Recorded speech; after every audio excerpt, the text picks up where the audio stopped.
The old man will. The old man will. The old man builds. The old man builds. The old man builds is broken in the head. People not seeing reality has put them in the red. Where conscious and spirituality been stricken from the norm and replaced with the ignorance of basic magnetic form. The geometry of God keeps running through his head. That's what makes old man builds broken in the head. The old man builds. The old man builds. Spheres of destiny are spinning in his mind, making him travel back and forth in time, battling the establishment for just a little recognition. Has him forcing the world to understand his premonition. That world will have all the technology in the end, even if it means his life will fail to instead. The old man builds. The old man builds. The old man builds. The old man builds. Hello everyone, welcome. My name is Nathan, otherwise known as Old Man Builds. What's going on, everyone? Oh man, fun. Getting ready to have some real fun in this garage now. So I got most of my stuff done, guys, for building everything, and we're gonna start going through and showing it. So my channel's about to get really busy. Sorry for all the holdback on everything. I just trying to figure out exactly what I wanted to do with everything and how I wanted to make everything work out. Let me move this a little closer. So what's going on is basically we have the Bedini motor done, and we have Mike's Renegade pulse motor, and we're going to look at doing Papa Bales, and Papa Bale did an awesome job, by the way. Just want to shout him out. He recently just made all magnet motor, counter rotation, man. Awesome job on that, man. Thank you very much, man. I love to see that. So he did a real awesome job out there. So we're going to make his Utron coil, his pulse motor. That's going to be next on the list, along with the end machine, little mini end machine we're working on. But first of all, we're going to get to the Bedini. I think a lot of people have been waiting for videos on that. I'm going to start showing extra coils on that, showing how the energy works. We're going to hook the oscilloscope up to it. We're going to show the spikes on it. We're going to show the energy flow through it, all the batteries getting charged on it, the multiplication going on. So we got a lot of work to do there. Guys, I have my orange cell battery that's going on as well. So as soon as crypto gets back, man, here to California, we're going to show that one. That's going to be awesome. So I'm looking forward to those things going on, man. We got a lot of stuff going on. Hey, for those of you who don't know, Dispatch take care of the chat out there, man. So shout out Dispatch, man. He's always there taking care of monitoring the chat. Appreciate it, brother. Dispatch is my neighbor, man. He's an awesome guy. So give him some love in the chat, man. Guy's awesome. Anyway, we're working on a bunch of stuff, man. We have Plasma Unleashed coming out on by Wednesday. We wanted to go back and add a few things to it between Joe and I. So we're going to do that. Normally it come out Tuesday. It's going to come out Wednesday this time.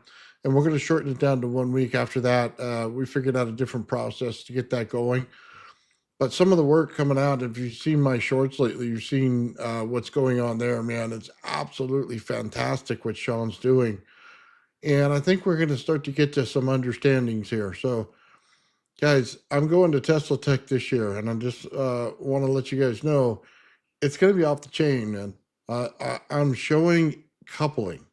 So normally I just show the water show, right? And I'll do different things in it, and I'll show you how Tesla coils work in it and how energy works.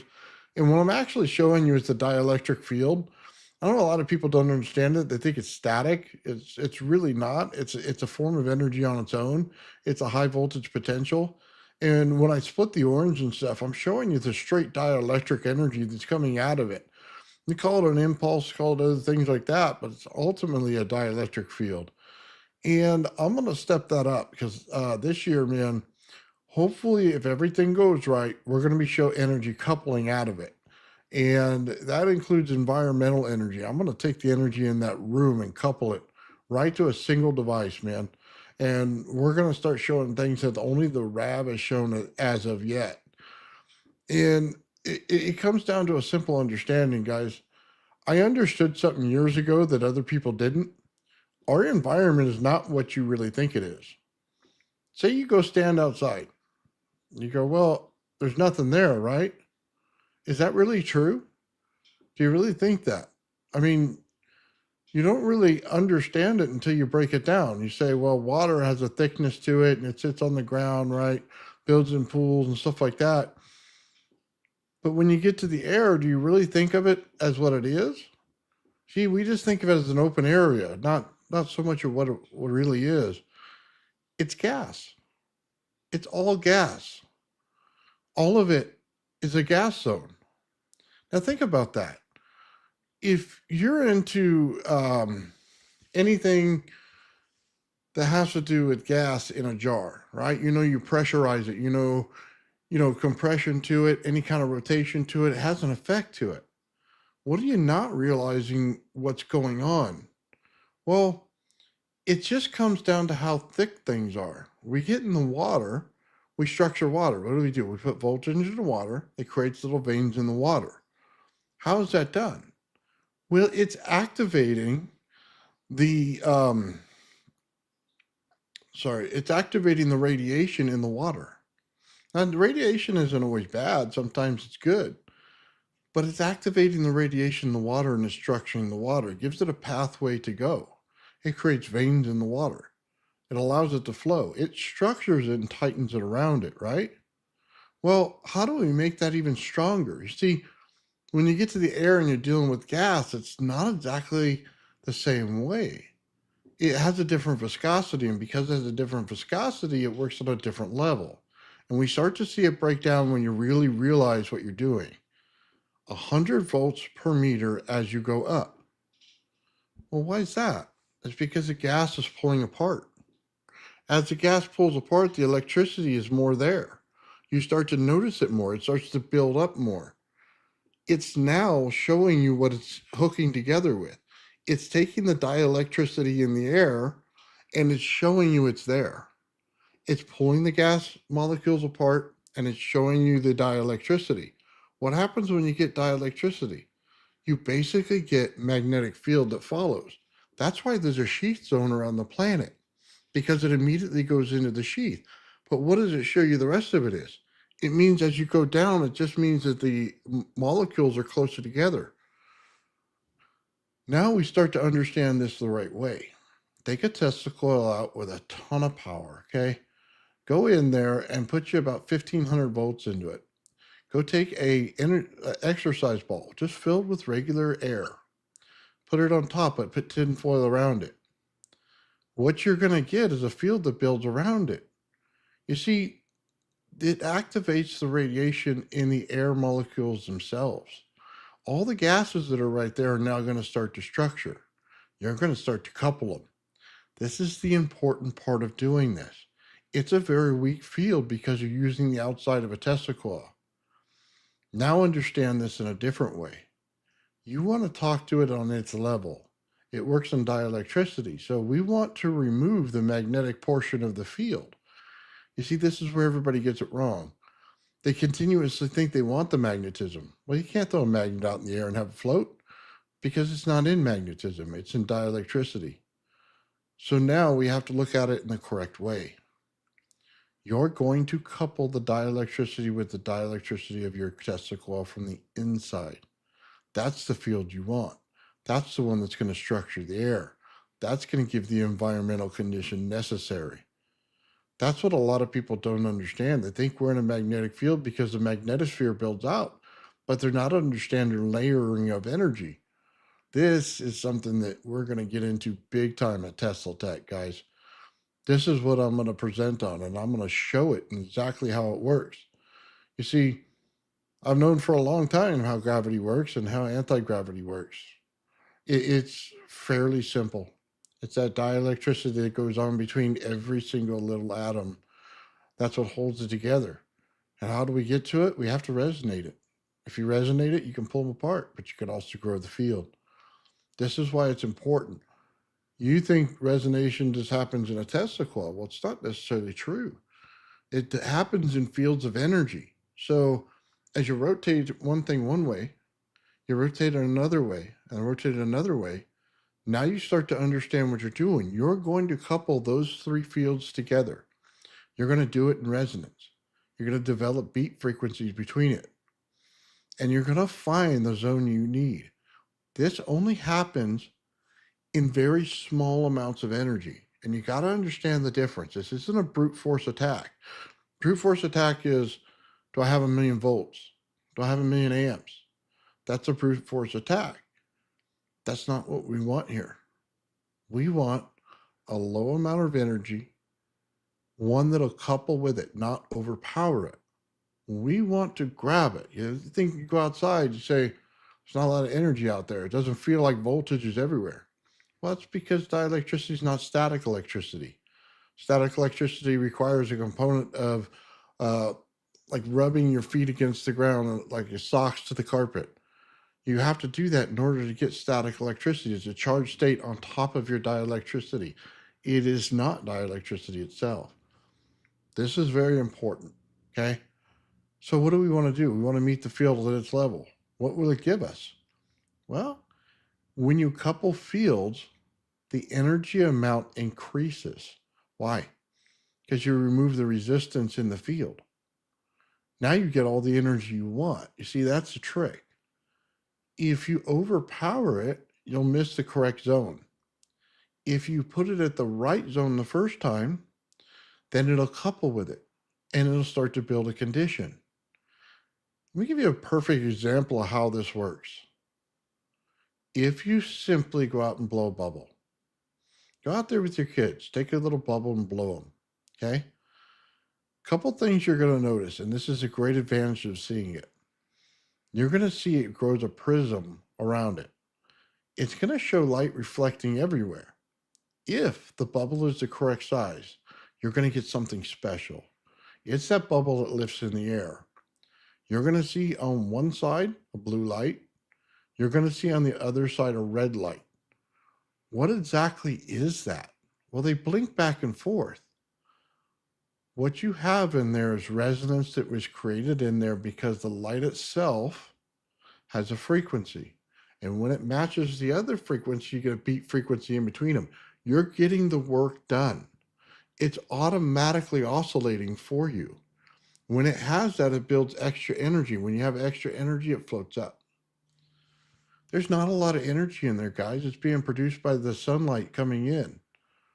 Just understand what that means. It's simple, it's small, it doesn't have a ton of energy put to it, yet it's coupling with the atmosphere perfectly. There's a big difference in that than trying to brute force something off the ground. If we put 2,000,000 volts into it, you're dead. If we put 2,000,000 amps into it, you're dead. Why do I always bring up the comparison of water? Because once you understand gas is the same thing, that it's just simply a different molecule or it's a lightening of it, it's a version of it that's not compressed enough. Therefore, you understand why you can work in this thing very easily. It's easy to structure the gas. Jupiter does it all the time. Its whole planet's made of it. It may have a plasma core, but it structures gas around it, and its gravity is awesome. Why would that be something we needed to know here? Because we're going to structure gas the same way. We're going to work with the environment, not against it. We're going to move within the environment. We're going to act like a bubble in water floating to the surface, but we're going to do it in gas instead. You see, I didn't forget what was going on in the atmosphere. I knew there was voltage there. I also knew there was a gas layer there. And I knew exactly how gas broke down. Every, 100 volts per meter, as you go up, it starts to pull the gas apart and pull the dielectricity to the surface. We look at its high voltage potential. Tesla had another name for it. It's all the same thing, guys. It's the other side of the scale. We always look at magnetism. We never look at the right part of the scale. You see, this is why we need to understand this differently. Our environment is not empty and nothingness. It's gas. We are in a pressurized snow globe bubble. That's just the way it is. And when we see that and we recognize what it is, then we can work within it. The failure to do so means you fail. Why doesn't it work to put a ton of energy into something and you just fry it to death? Because it's in the wrong field. It has no idea what it's looking for. It doesn't even come close to it. You are so far on the magnetism scale, it has no idea what you're doing. It's not even talking to the energy around it. It won't work. It won't ever work that way. You have to build the bubble out of the environment that it's in. You have to place your device on the ground in order to start the process. It's very important that you couple that top part, which is the energy coming in from the atmosphere, to the ground. Guys, all energy in this world, we could really have free energy right now if we wanted to. I don't know if you really understand what Tesla did with the tower. You can strip out every single part there. Just leave the tower itself. Strip out everything. He made a connection between the sky and the ground. And if you put a capacitor in between, which he did, now you can pull that radiant energy out, can't you? You see, you just need to learn how to convert it. And the one thing that everybody hasn't learned yet, and they should, is that when you have a monopole and you want to take a high amperage and bring it to a normal voltage, it's just simply controlling the frequency of it. That's it. That's the big trick. No specialty needed. How do you do that? Well, that's pretty simple. We learned it in a battery. If you don't know this by now, you should take it here to heart now. A battery takes dielectricity and compresses it together in order to make a magnetic field. That's what the battery does. It's a converter. It takes dielectricity, compresses it together to make a magnetic field. That's as simple as it gets. What is your capacitor doing? It's doing the same thing. Why can you take a capacitor and fill it with all kinds of energy? Because it's just working on the dielectricity. You say, oh my God, I could put amps into it, I put amps into it, I put amps into it, and you destroy your battery. And you do it consistently. We do it all the time. We don't realize it. We are. We destroy every battery there is over a certain amount of time. Guys, things are different than maybe what you think they are. You should look under the hood sometimes and look at it and go, man, this is far different. I look at everything for what it is, and I try to not look at it for what science keeps telling me it is until I can prove it in a lab for one reason. Because you'll miss everything out there. You don't know what's out there until you see it yourself. When I started pulling that field in the Tesla coil with the dielectricity, guys, I started structuring the air around coils. I started playing with entropy in my system. I started playing with the radiation in my system. I started to move the air and the environment around it, make the room hotter, make the room cooler, all of it. Well, why? Because I found what it was looking for. It said, hello. It said, I'm here. Please add more of it. Take away the other stuff because I'm not doing well with it. And when you start to move all that, you can start to understand what you're getting at. Guys, we're in structured gas. We're in a pressurized environment already. Even when you get out to space, it doesn't change much. It's still a pressurized environment. You wouldn't know what space actually is until you get outside of the sun's range. I don't know if anybody really realizes that. Ulysses, I want to say thank you real quick, man. I really do appreciate that, brother. Thank you very much. $20 sticker, man. Thank you. Let's talk about this for a second out in the solar system because you need to understand it. You have energy that comes in, okay? Like a shooting beam. This is why they use lasers so much in physics. It comes in, shoots at a beam, it hits something. Once it hits it, it creates a condition, which means it builds out a sphere around it. Understand that's how our sun was born. That's how it works. It hits it, builds out a condition. Now the sun is simply an explosion over time. It's not over unity. We're in the cycle of it having extra energy. We've yet to diminish that. And you could just look at how they say suns blow up. They grow bigger, they go out, they destroy the solar system, and then they collapse, and the entire solar system goes completely to garbage. Well, yeah, that's an explosion over time. It sets a condition as soon as it sets. We're in a big sphere inside of our little sphere on our planet. We've seen that in the RAV. We've seen it do it. It immediately sets a condition. What does that do? It sets the speed of light in that solar system. Every solar system is different. Science likes to make everything the same, and it's not. We can prove this. As soon as the sun puts out more energy, it activates the zones around it. When it activates those zones around it, we start to see it. We saw it in the sky here about a month ago. As soon as it activated that extra energy, our moon itself activated extra energy. And we saw 4 to 5 rings around it. It put extra energy onto our planet. That's what the ancients were looking at, by the way. It was activating energy into our planet. You don't notice it so much, but the planet did, because it was talking to it in the right form of energy. It happens like that all over the place. Is space empty of energy? No. Space has plenty of energy, and it's structured in zones. All over the solar system, it's 100%. That's the way it works. All of us are tied into the sun, every single planet. Its energy provides energy everywhere, regardless of how the sun puts out heat. Just understand that space is cold, the sun is hot, cold space, then a planet. We're not working on the sun's heat. We're working on the energy that comes off the sun. Let's get back to our planet, though.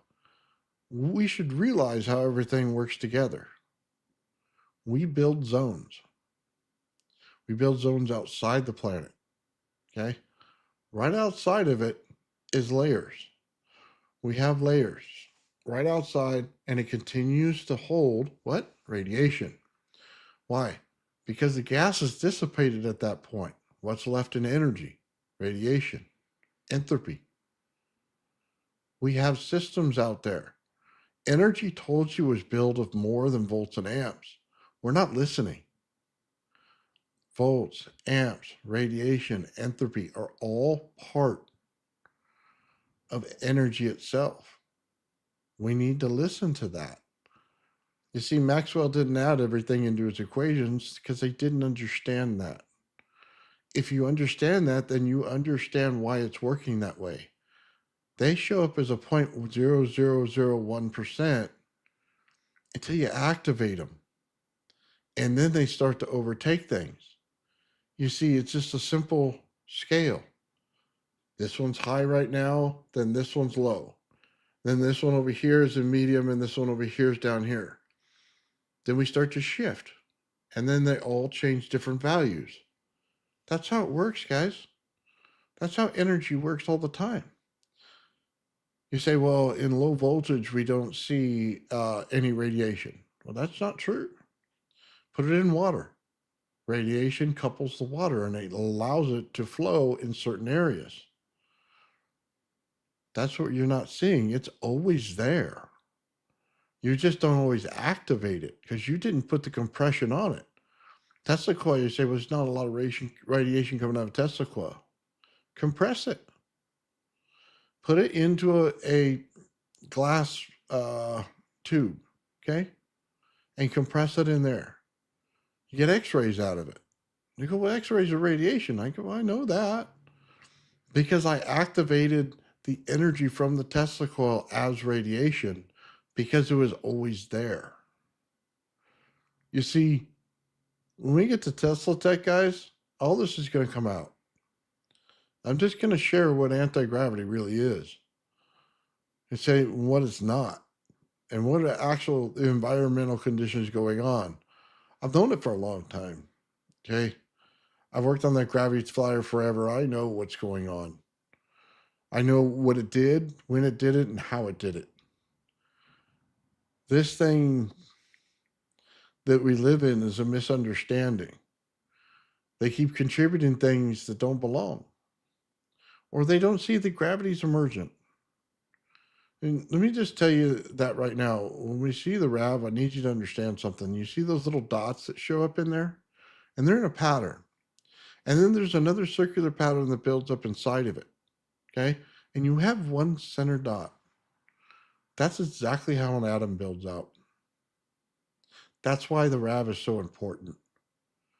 It's building out everything in plasma physics that we see all over our solar system, and it's building it in small ways, just like atoms are built. When you see that, you should start to understand it's held together by the dielectric field. That's what's doing it. The magnetic field builds on the outside, it holds everything in. But the dielectricity in the center is what holds it all together. The two have to resonate between the two at all times. Maybe you don't understand that about energy yet. Goes on the outside of wire, resonates between the magnetic and the dielectric field. They work and create a beat frequency and gives you extra energy. It is a way that it works out. It's not a chaos zone. Everything in our solar system and our universe, everything, it works off of this.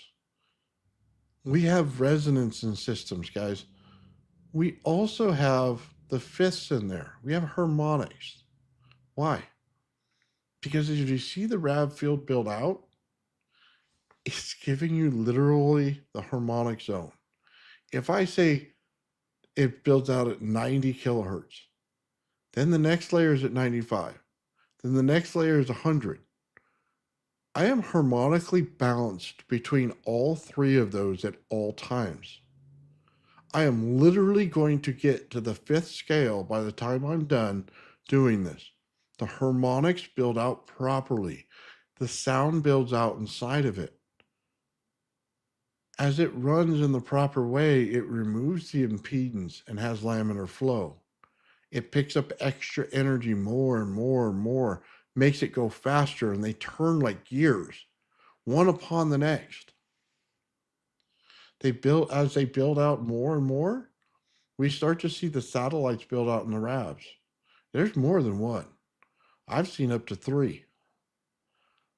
You start to see the understanding of atoms and how they build out. The scarier thing is it looks exactly how they predicted the atom would.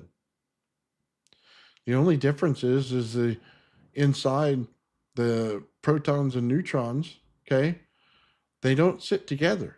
They sit apart from each other, separated by a field. That's the difference. But the rest of it, the shape, the design, how it all crosses, that's all there. They just don't sit sandwiched together. Pretty interesting, all the zoning's there. But the satellite builds out as your electron. Well, what is a ball of plasma on the end of a field that builds out on a layer that comes out like this?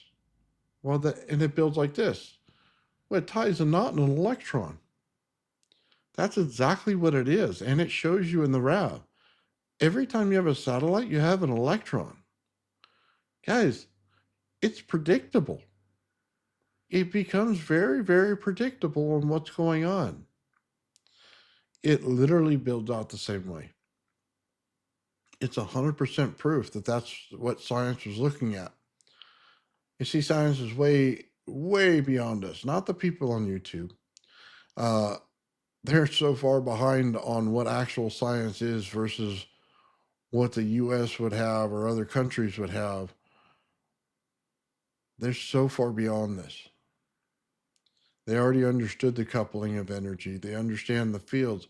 A lot of this comes up in the way that they build things out, and you can see it. I know America has the technology right now. They'll make you sick at a distance. They have crowd control measures that'll do it all day. They understood energy better than we did. They understood how sound works in an environment of gas. You see, we're still playing in the fact that we think that there's nothing around it. As I move my hand, I'm moving it against gas, guys, and not the stuff from my butt, dude. This is gas just normally around you. Okay, that's what you're moving in. That's how your body gets strength. You're moving it against the pressure. You don't think it's a pressure because you've never been outside of it. You don't realize it's there, but it's surrounding you everywhere.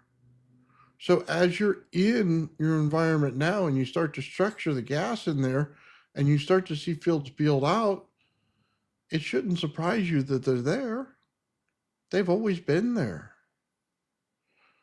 You know, they have special glasses that can be able to see your body heat, what's going on in your body and everything else, guys. It'll show you the field that glows around you. I mean, gravity's not hard. It's set on density. How dense is something? That's how it sits closer to the center. The center pulls in the density because of the way it's built.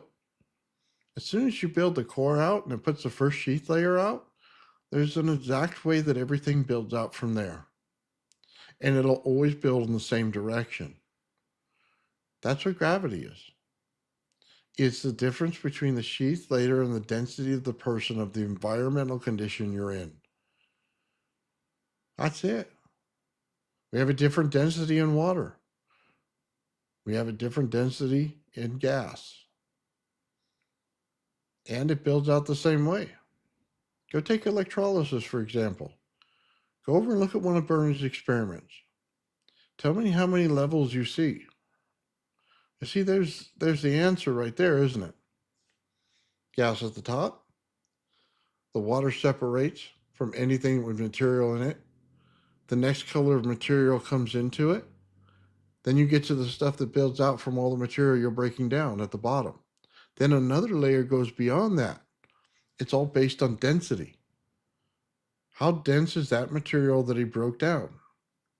It's layer by layer by layer by layer, and you'll see it as stripes all the way across it. And there'll be a gas layer.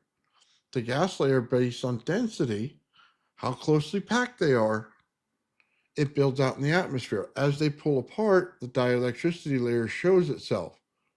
And then it builds out higher and higher until it's pulled apart where you're getting a lot of energy at the top. It's predictable. It's 100% predictable to see it. Once you see it, you can't unsee it. So what happens is you have a compressive zone that's rotating.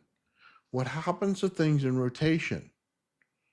Everything sticks to it.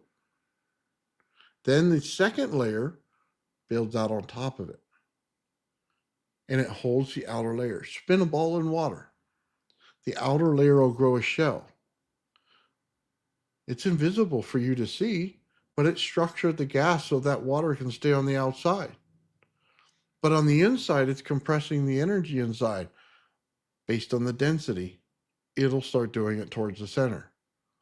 Energy always builds out on the outside of rotation. Take a skateboard wheel. Go over and take it to a water jet. Spin it. The whole thing on the outside, the energy level increases in giant magnitudes until this thing just expands and rips from it. That tells you where the energy's at. It means that it broke that gas and it allowed the dielectricity to build up on the outside of it. And when it did, all the energy was on the outside now, sitting in that layer. It gets to a sheath layer after that, okay? It builds in the magnetic portion of it. Because anytime you take dielectricity and rotate it, you get magnetism. That's why you get that sheath layer. It builds out in our planet the same way. We're based on rotation of the planet. That's why they say it's mass. It's not mass, it's the rotational value. It's how fast that the plasma core is spinning. And yes, I said plasma core. You say, well, they say it's nickel iron, Nathan. Well, I'm aware of what they say, but I also understand how sheath zones build out. And when you build out those kind of energy in plasma, and then it comes out to that outer layer and you build a sheath layer, anything on the outside will melt and harden. It'll act as a core. empty on the inside. Okay. It'd be a sphere in itself. And it'll just be nickel iron on the outside, but inside you got rotating plasma. That's what's at the core of your planet, rotating plasma. We see light to plasma conversion in the RAV. It's there. It's 100% there. What does it take? It takes time. Time to build out inside of something. We can see the layers building as you do the RAV and you put it on any kind of clay. You could see the outside layer. It makes carbon. Well, what happens in carbon? Carbon starts to melt things. Okay, you start to get metals out of it. When Walter Russell told you how it worked and how the scale works, he wasn't lying to you. He was 100% right. Okay. When we get to science to his level, we'll really start to understand something. You see, all these things that they keep telling you don't belong in science, well, they're wrong. Every last one of them belongs in science. Every last one of them. Resonance, okay? All of your harmonics, scaling, how things break apart, how they combine, it's all in there. Walter Russell was 100% right. Guys, I can't tell you how more significant that is than what I'm telling you now. He was 100% right in how things work. And if you look at any of his pictures, he'll show you the zoning already. The center, how it builds out in layers. Everything's predictable. I know there's some machines out there, guys, and everybody looks at them and they have spheres in them and they're wondering why they're getting things like ball lightning or plasma or whatever they're saying. It's because it's predictable. You should have that in the center once you start dealing with spheres and energy. You should have resonance. Why do you think that when you get into the thunderstorm generator, it's so critical to have those spheres the right size? Because they must resonate and create a beat frequency between them. You see, they're taking the layers in the inside of them and use it as capacitance. You say, well, I don't understand. How do you use air as capacitance? Well, Tesla coil does it all day long. It literally uses the air as a capacitor in order to take two things and put it together in resonance.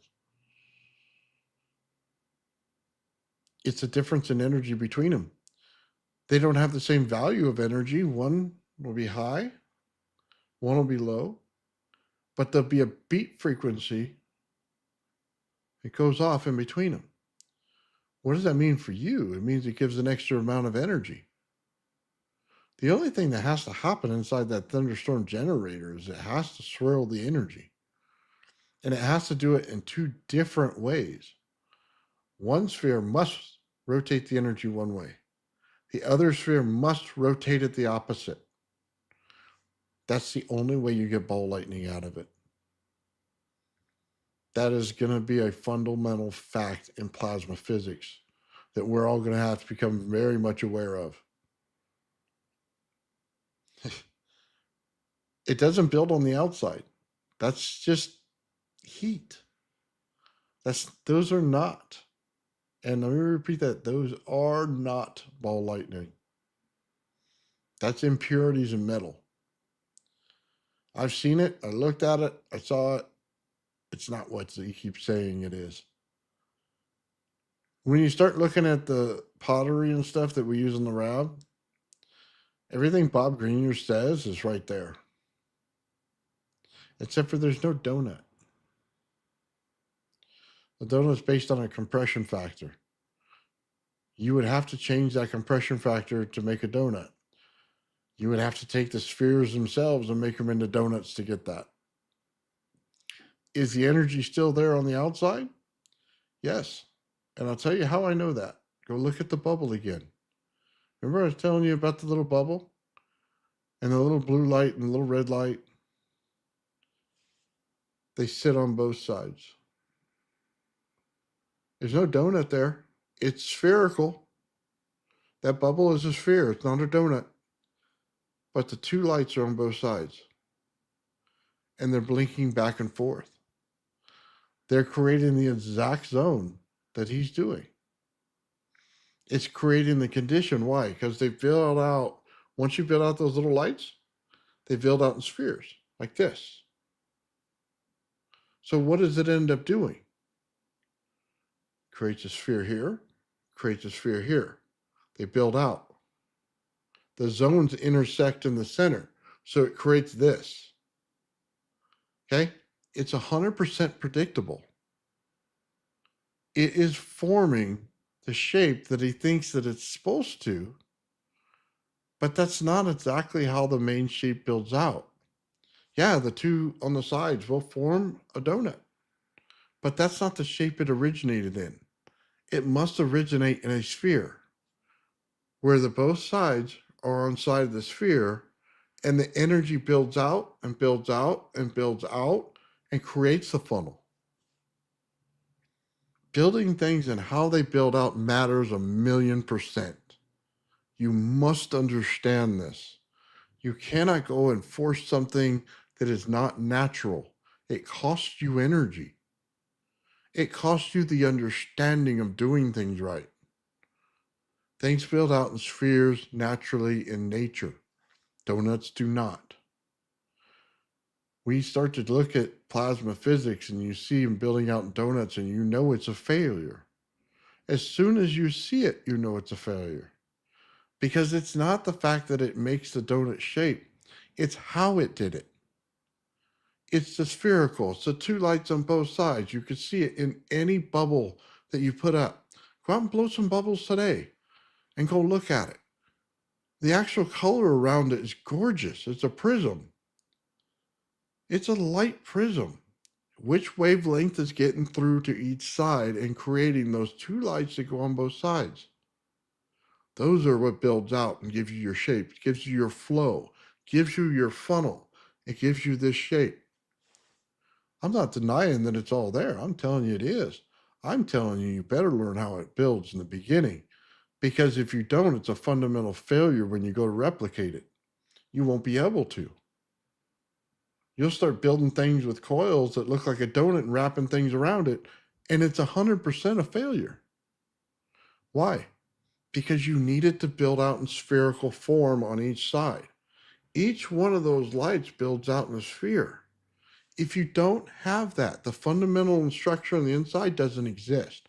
The funnel doesn't exist. None of it does.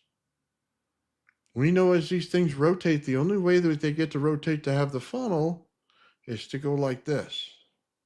Pressure causes the funnel part to go like this. You have to learn that. You have to learn the fundamental shape of what it is before you get to the shape that you want to see. I know some of this doesn't make sense to a lot of people. Guys, I've been studying a long time. I could tell you right now when something's out of whack and why. When it's out of resonance, when you didn't do your frequency properly. All of it, the sound of it. You know, we talk a little bit about this, guys, when we talk about systems, when you deal with spark gaps. Let me explain a spark gap for you so you can understand the difference between that and the RAV, because I think some people just don't get it. A spark gap is a bunch of random energy frequencies touching another item. Two items spark across it. Frequency band changes between each one of them. It's out of sync. It randomly strikes. It's out of sync. The distance between it changes. You say, oh, I seen a spark and it goes all over. If I put a ball here and a ball here, and it goes all over the ball, right? Here, here, here, here, here, here, here, here. The wavelength changes. Did you realize that? Your wavelength changed between it. Therefore, your sound changed between it. Now you can understand why spark gaps are different. It's a randomization. What does a RAV do? It takes that random pattern and it spins it in zones. 90 kilohertz, 95 kilohertz, 100 kilohertz. What does that do to your system? It takes the randomness out that brings heat, brings the hysteresis to your system. It takes that random out. It is now a coherent structure that now has the frequency structured properly. It forms that plasma ball. Okay? Now the rest of your system runs at room temperature. Why? Because the randomness is gone. The frequency spikes are gone. It is now coherent. It will now run properly. It is now smoothed out, all the signals and all of it. It's like my Slayer Exciter circuit. It tries to resonate with anything close to it. Why is that important? Because the RAV does the exact same thing. It tries to resonate with everything in the circuit. It takes an evaluation of what's in the circuit. It comes back to the RAV, and it creates resonance in zones. 1, 2, 3, just like that. Now all the energy problems you're having, all the heat in your system is gone. It now runs smoothly. What happens when you get something 90% efficient or higher? You think it picks up energy and goes way over unity, right? It hadn't even gotten to that point. You're just running it cleanly. You remove the impedance out of your system. Now you can do proper accounting of what the energy is. Now you have something. Before you had a random mess.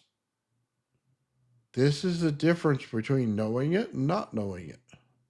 Did you create that energy sphere as a RAV, or did you have a spark gap? A spark gap is completely random. That's why when somebody says, oh, you got a nice spark gap there, I just look at them like you don't know what the hell you're talking about. You have no freaking clue what we're doing. That's a fact. You're not understanding energy on its level. Take high voltage. The color will change as you change the distance between 2 points. Every time.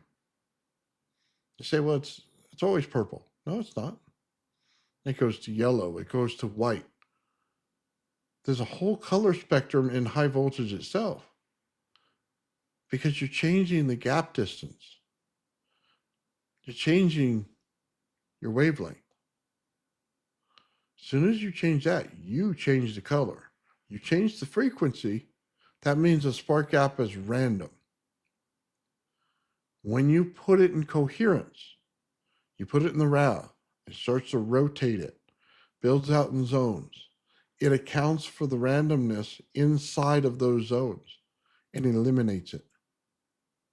This is the difference between having circuits that work properly and circuits that are overheat on you. A lot of people blow their stuff up. They don't understand it right. Guys, removing the impedance is the thing. What is the impedance in your circuit? It's the random spikes you didn't think were there. So you added a component. And in electrical theory, it's 100% right component. Okay? You put the diode in the right place. You put the capacitor in the right place. You put the transistor in the right place. You didn't account for the frequency to change because they told you DC doesn't have frequency. Well, that's ignorance. That's ignorance for you. They say, well, what is it then? Well, frequency sets its level. It sets here, right? They go, how do you know that? Well, if I wanted to build that into an AC signal, I'd build another one on top of it. And then I build another one on top of it.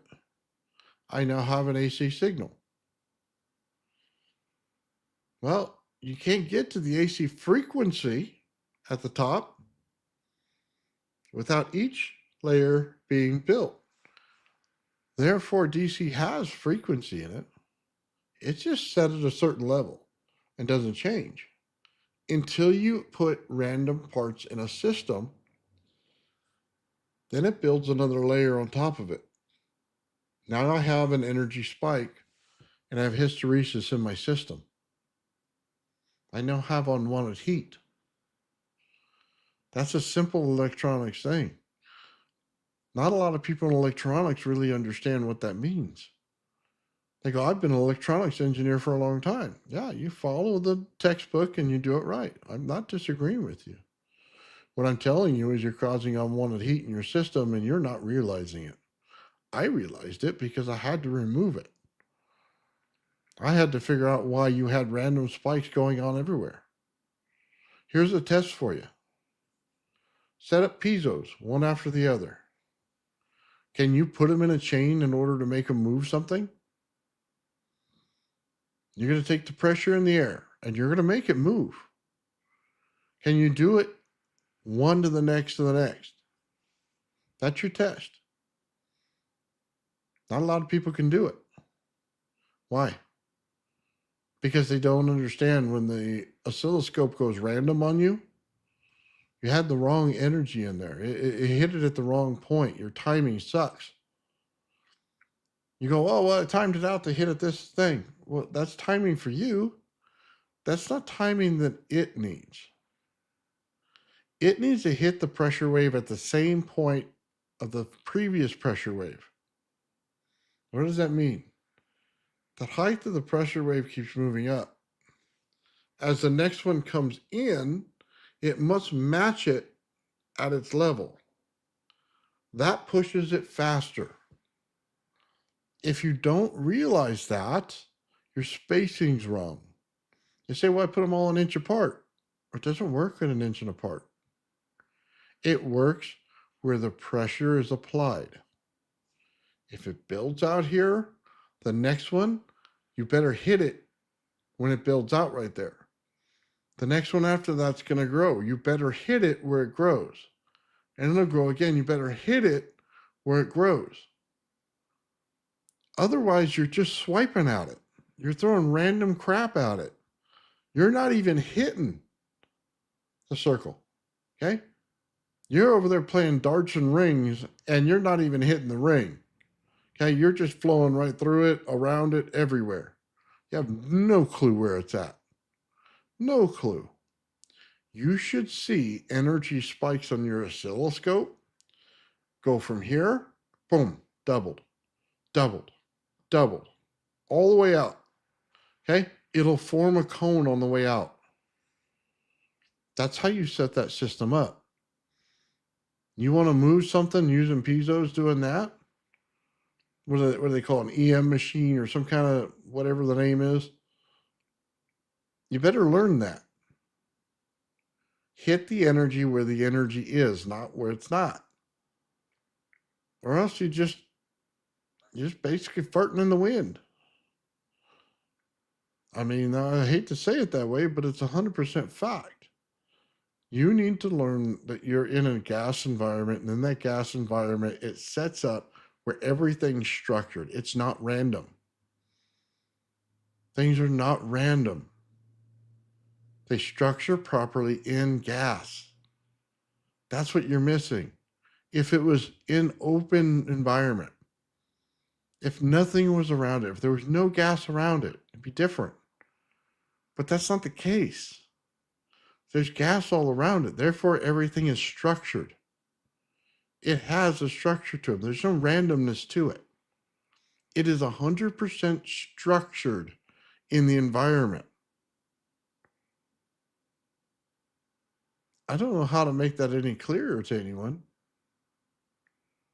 Anti-gravity is not against gravity. There's two components to anti-gravity, guys. You must structure the bubble. Once you structure the bubble, like any bubble you blow out in the air, it'll just sit there. It's random. It goes all over the place where it wants to go. Why? Because it doesn't care. It doesn't care about the vacuum that we're in. It doesn't care about the environment we're in. It's separated from it. It has its own environment, which is compressed higher than the environment around it. Think about that. Inside of that bubble has more compression in it than the environment around it. A simple little bubble from a kid's toy. It has more pressure in it than the environment around it. It has compressed more gas inside of it than the outside environment. Therefore, it's anti-gravitic. You say, well, where does the energy come from? The energy comes from the light itself. The frequency bouncing back and forth between each other. The two colors tells you that there's two different frequencies there. The blue side, the red side, there's frequency opposite of each other, creating that pulse. That pulse is propelling that thing up. That's what's going on there. That pulse is propulsion to it because it's in a structured environment. Therefore, it works in a structured way. Not randomness. Not willy-nilly. We're in gas. Once we realize that, we structure things properly in gas. The fields work out perfectly. The math is perfect. It creates a proper environmental condition. You say, well, is there anything over history that shows you the same thing? Yeah. A Viamana. They have two different sized pipes. Two of them are this size. 1, 2. The other two are shorter. They cause resonance in pipes. I don't know if a lot of people understand there's resonance in pipes. Once you put energy inside the pipe, you create a resonance in that pipe.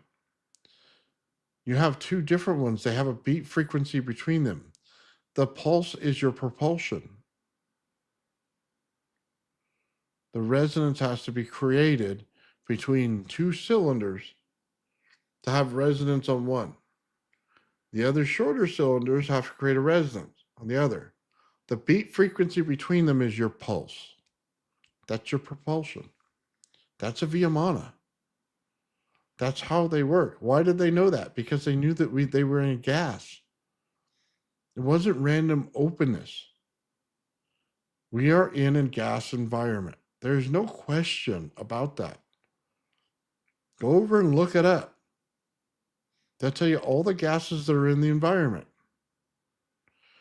I didn't make up the fact that there's high voltage there either. 100 volts per meter. It's in all the textbooks. I just knew exactly what it meant when they said it. That's the difference. I took it for what it was. I didn't go in and find a bunch of physics words to make it complicated and stupid. I simply just took it for what it was.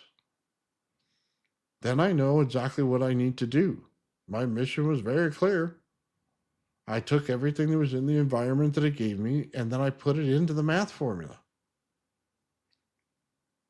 I didn't put things that don't exist. Gravity's not a constant. It's not a constant at all. It's emergent. Time is emergent. Once you realize that, then the math works perfectly. There are no problems in math after that. The math starts to work for you. You go, oh my God, it's that simple. Yeah, it is. Light works on something is a very simple principle. There is no light until it matches a magnetic field around it or something that has an electric field. There is no light.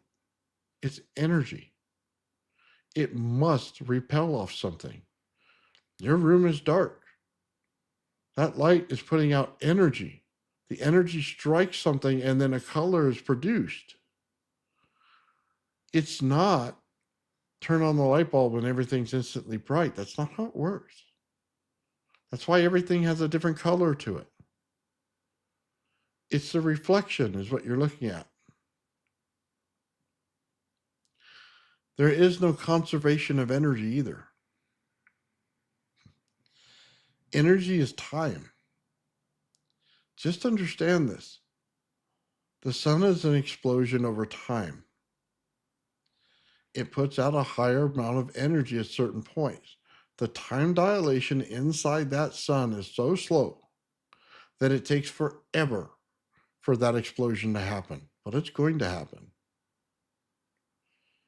That's what's going on. Well, how do you get time dilation? Well, that part's simple. The field has to spin one way, a field has to spin another, and another, and another. Well, that looks like an atom. Well, it's because it is. But it has to spin that way in spherical structure, one built out from the next. That's time dilation. As soon as you realize that, you understand that our sun's going to be here for a certain amount of time. It's going to get bigger, blow up, and then go down to whatever it made in the core. Hey, they agree with me. If you don't understand that, go over and ask them how a sun builds out, how it blows up. They could tell you how it blows up, and the little dwarf it creates, it has a lot of gravity to it. That's what happens, guys. I just realized what it was and took it for what it was. Because you keep asking yourself, in plasma physics, how do you get more energy than what you put in? The truth is you don't. You never will. It's an environmental condition. You're pulling energy out of the environment. I know that sounds strange because you go, no. That can't be it. I rotate magnets. I'm doing work. I'm doing work to get that energy, Nathan. I'm building it. You're not. You're building a trap for it, but you're not building the energy. You say, well, how do I know? Because as soon as you build a magnetic field, it puts out a sheath zone outside of it. That's where you're feeling your magnetic field. What is that doing? It's trapping all of the gas inside of it. You now trapped energy inside of it. It now will separate the gas from the energy itself. It'll pull the dielectric from it and put it right into the wire. That's the process that you're doing. You're stripping the energy from the gas. What's holding the gas together? You're doing it by creating a sheath zone outside of it. And then you're building another one and another one. Isn't that funny? It keeps repeating itself, doesn't it? You are stripping the energy from the gas itself. What's holding it together, you're taking. That means you're not creating the energy, you're pulling in the energy. You're trapping it. You're stealing it. That's what's going on. That's why it's working the way it is. It's not a system of creation, it's a system of pulling. Therefore, your accounting needs to change. You think you can only pull in that little bit of energy. The world has joules of energy. It is literally billions of volts or more joules, huge amounts. You're only scratching the surface, buddy. Why? Because you don't realize what the energy is and how it's made. If I put, let me say this a different way. If I want to make gold magnetic, in the core of that wire, there must be gold. Now think about what I'm trying to tell you there. If I want to make gold magnetic, the core of my winding on the inside, the core, must be gold. I'm telling you the energy must pass through the gold in order to make the gold magnetic. What does that mean?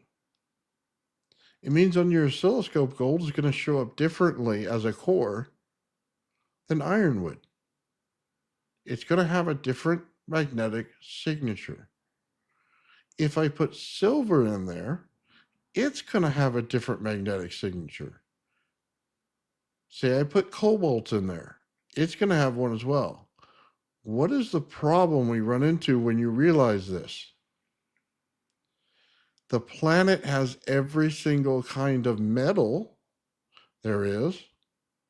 Everything that seems barely magnetic to you is magnetic to the planet. How many different types of energy are there?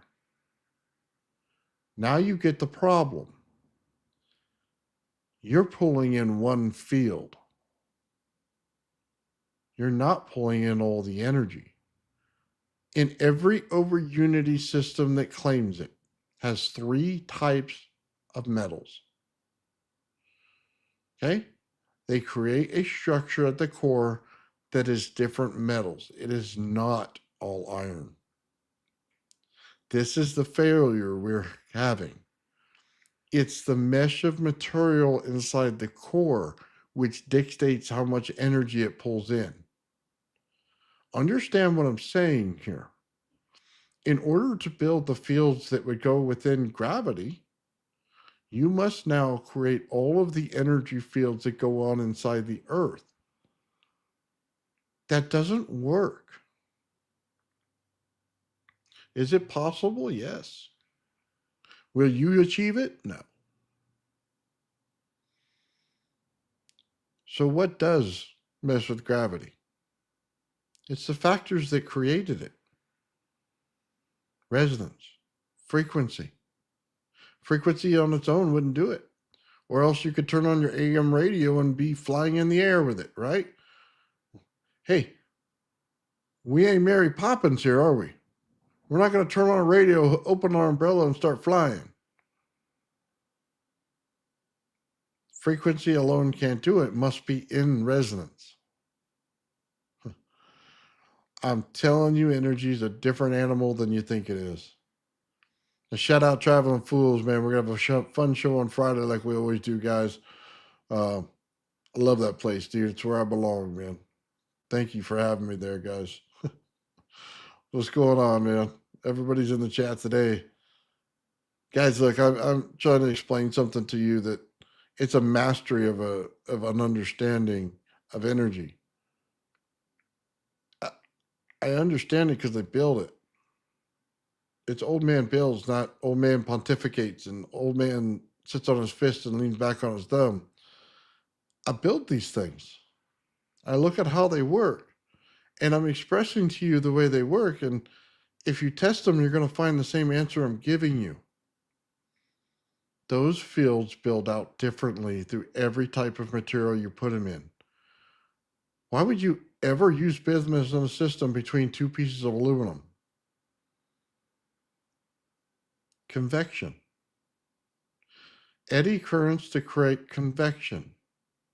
You're manipulating gas. Gas is manipulated with heat. Entropy must be part of your system. You must control it. It's already built in. It's one of the fundamental parts of energy. I know the textbooks will never tell you that. I'm telling you it's true. It's always there. You have to use it. Use it to your advantage. Stop playing games with it. Recognize it's there. Now try to control it. That's how you do it. You know, it's very hard to put things into systems that people don't realize. They think you're tricking them. Not. When I put Tesla coils number 2s by themselves and I run less than 9 volts, I get it down to 3 volts to run the thing. Understand this. Your Tesla coil at home at 3 volts won't even start it. Yet mine's running 4 coils over to the side of it and turning on light bulbs. I have an understanding of electricity that's much different than most people would. I understood the coupling. As soon as I put the energy into it, why is it still there when I reduce the power? Because it's not leaving. I'm not losing it. I found the way to pull the energy into it the right way. And it stays in there. It's coupling the fields. It's allowing them to build out properly. There's a node in the center. There's a vortex on the top. There's a vortex on the bottom. It builds out. It builds out. Just like the earth. As soon as I did that, I did one to the next, to the next, to the next. It coupled the fields. Each one of those coils are resonating at a different number. They look the same. They're not. You'll know it as soon as I pull up the cap bank and I start flipping switches and certain ones turn on and certain ones don't. If I don't have it coupled properly, they'll go on their base frequency and they won't couple properly. It's because each one is slightly different that they couple properly. I get a beat frequency in there. That beat frequency itself increases the amount of energy. Way, way hard to understand. Easy if you sit in the room with me. You'll figure it out real quick. Something's not right here. He's doing something that I have no idea what's going on. This is what I want to share with the world. How to couple energy. How I see it. How I structure it. How I put it in the environment. How I take capacitance to ground and change your understanding of it. I don't need to make something fancier. Look, I do it with PVC pipe on the inside. I can make that paper and do 10 times better than what I'm doing. It should not work with PVC pipe. There's a lot of people out there that'll tell you it'll never work with PVC pipe in the center. They couldn't get it to work. Well, they didn't understand it properly. Understanding what you're doing is 99% of it. Everything falls into line after that. I couple the energy. That's how you do it. That's why playing with the environment is easier. Look, if you take a wire and put it down the center of your Tesla coil and you put it to your Rodin coil, and you pull that wire and you put it right in front of the camera, here it is. That thing's still putting out energy. And it's continuing to go for a while. And you're going, how's that even possible? You say, maybe it's the field of the Tesla coil. Maybe it's the field of the Tesla coil. Well, that'd be great if I can pull that much energy into that wire at about 5 feet, which, let me tell you, lights barely light up at 5 feet. But you're saying I could pull it into a wire at 5 feet? There's no chance. There's no chance. I think so far out of resonance between the other one, there's no chance of coupling that. I coupled the air around the Rodin coil in order to hold in the energy. It's holding in because I use the inside of the Tesla coil. I turn the dielectric in the air to couple with that coil. It's held that energy in all around it. That's the understanding. That's what's going on. That's why it's so weird to people. That's what causes the entropy. I messed with the heat inside the room. I messed with the gas inside the room. I changed that system. That's why I tell you it's got to get back to room temperature. Because I'm heating up the outside while cooling the inside, creating a rotational flow. Once I create that rotational flow, it isn't easily turned off. It likes to continue to do it. That's why the room will get cooler. The energy goes to the center where it's cold. From the outside that's hot, the hot pulls in more gases. Think of it that way. The heat pulls in the gases from the other thing. Therefore, I get more energy. More energy goes into the center, which is cooler. Okay? When it's cooler, I get the purity of energy. The purity of that energy is flowing through that coil. It's an environmental condition. It is why it changes the heat and cold in your room. This is known when you get over to heating and cooling and you start dealing with this stuff. It just doesn't happen in open air all the time because we don't see it that way. The environment sees it that way all the time. You see, that's what we're not picking up on. It's changing the gases in the environment around us. As soon as it does that, we start to get airflows. You start to get winds, right? Where did this wind come from? Well, it's an environmental condition that was able to create that rotation, which gave you the wind that came out and blew on you. And you said, man, this is mighty nice. It's hot out here. And I just got a cool blast of wind. It's the environment telling you something. It's telling you how to couple fields. We don't listen. We're terrible listeners when it comes to what the energy and the environment wants to do. It's a simple understanding once you understand it. Sometimes it's hard to figure out because you're not looking at it right. Once you start to realize this, things start to make sense.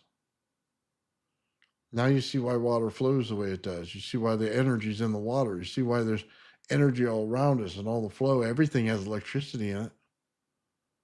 Not all of it's dangerous because the electricity has more, either the radiation is higher or your heat's higher. Okay, your enthalpy's changed. That's what's helping grow your plants. Think about telluric currents. When you get the lightning that comes around, it puts up an energy field that goes inside the ground. That energy field itself will grow your plants way faster. How do we use that today? We simply go out there and put wire. You go, well, that's a fringe theory, Nathan. That's a fringe theory. No, it's not. It's how agriculture was done before we even got there. We were growing plants that way forever. We put the wire on the ground, make the plants grow better and faster. There's plenty of cases of it. I believe it's the 1920s, as soon as they learned how to put out a bunch of fertilizer, that's when it stopped. It was known as regular science before that. What's going on? It's activating the radiation in the good way. What does it mean in the good way? Hot radiation takes it and makes it go like this. Cold radiation pulls it apart. You want the water to flow in your plants better, right? So they grow faster? Cold radiation pulls it apart. It opens up the veins. It allows it to flow. It allows things to go way faster. The plant gets more water. When the plant gets more water to all of its limbs, it grows faster. If you put a magnet in the dirt with your seed, it'll grow 3 times as fast. The seed right in the center. Why? Because the dielectric field's in the center of a magnet. It loves that field. That's the field that'll grow your plants. You don't have to take my word for it. Do it. I guarantee it's going to work. Why do we put the energy in from the center of the Tesla coil, man? Because it grows things faster. That's why we do it. We're destructuring the water from some of the energy that's in it. All the particles in that energy are in the water itself. It's where the energy is. It's being activated. You're not changing that. What are you going to start to see? That the actual plants themselves will mutate. You'll start seeing protein spikes you didn't see before because they were dormant. Now they'll be able to pull out those protein spikes. That's why when you get to the Blue Lotus in Egyptian history, it'll have a different protein spike than it does today. That energy was available to them because they used telluric currents right there at the Great Pyramid. Great Pyramid is just a capacitor, guys. If you really want to break it down to what's in there, if you add water to it, it becomes a capacitor to the atmosphere. If you hit it with lightning, it becomes a very charged capacitor. Okay? But it'll become a normal capacitor every day. Why do they have a little outside piece around the whole Great Pyramid? Because there's water in there. Water goes up through everything in there. And now activate it closer to the top where the energy is in the environment. It's a capacitor. I could build one and show it as a fact. It is a capacitor. It's doing the same job that the Tesla Tower was invented to do, Wardenclyffe. Remove all the garbage you've ever heard about it. And simply ask, what happens when I pull the energy from the atmosphere and the ground, I put them together and pull the dielectric in between them? You pull out energy all day long. You want free energy? That's where it is. It's 100% fact. Absolute fact. Energy is just misunderstood on our planet because we do not understand our environmental condition the way we should. We see it, we write it in books, we're not putting it together. Go out and ask your little AI friend, is there gas in the atmosphere? Sure is. The radiation outside our planet? Sure is. If you compress something in high voltage, does it create radiation? Yes, it does. If we're in a sphere, are we, and it's compressed, are we creating radiation? Yes, we are. Therefore, energy in itself is built with radiation inside of it. It's built with a temperature. It's got entropy. Always, from the beginning. Those two factors that we don't put in energy are always there. They're always there. I'm not telling you anything that's out of school, man. It's always there. It's why we get things wrong. We have bad accounting. We see it and we hear, oh my God, they said it's there, but we're not putting together how it's there. Why is it working the way it is? You guys want to make anti-gravity, it's not that hard. As a matter of fact, it's simple. Go take a balloon, put some thin wire around it, create an electric field around it. I can't remember the inventor that did this. The guy that used a tremendous amount of wire for his coil. I can't remember his name. The blonde-haired guy, a redneck. He said the same thing. Put a bunch of wire around a balloon. Why? Because the balloon traps the gas. And now you're putting a magnetic field around the gas. You're putting a field around the gas. It's that simple. You want to see it structure the environment. That's exactly what it's going to do. Why? Because you compress the gas on the inside. Now it's compressing it further. Once you compress it further, it creates a zoning problem inside there. The zoning creates sheath layers inside of it. It starts to build out that way. You're building it in reverse, but you built it that way. Is that any different than aluminum, bismuth, aluminum? No, it's not. You're trapping gas and then you're creating a temperature difference inside of it, is what you're doing. And as soon as you do that, you change its environmental condition. You now can pull in energy from the environment around it and create well over unity. Otis T. Carr said this exact same thing in an interview. Is your craft over unity? Is it a superconductor? He said, once it gets high enough in the atmosphere, yes, it is. Why would he say that? Because he understood it properly. A lot of people just go, oh, that's not possible. It's not possible. Yeah, you run Corona motors out there. That's telling you there's energy up there. It's an understanding, guys, that we also start to have. We don't live in nothingness. There's not nothingness around us at all times. Okay? Gravity isn't just something that pulls you and you have weight upon you. It's an environmental condition we live in.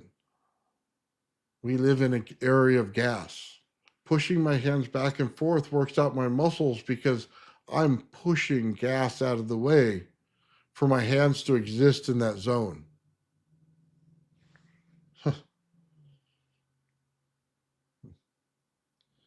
I think a lot of people get a misunderstanding about dielectricity and static electricity.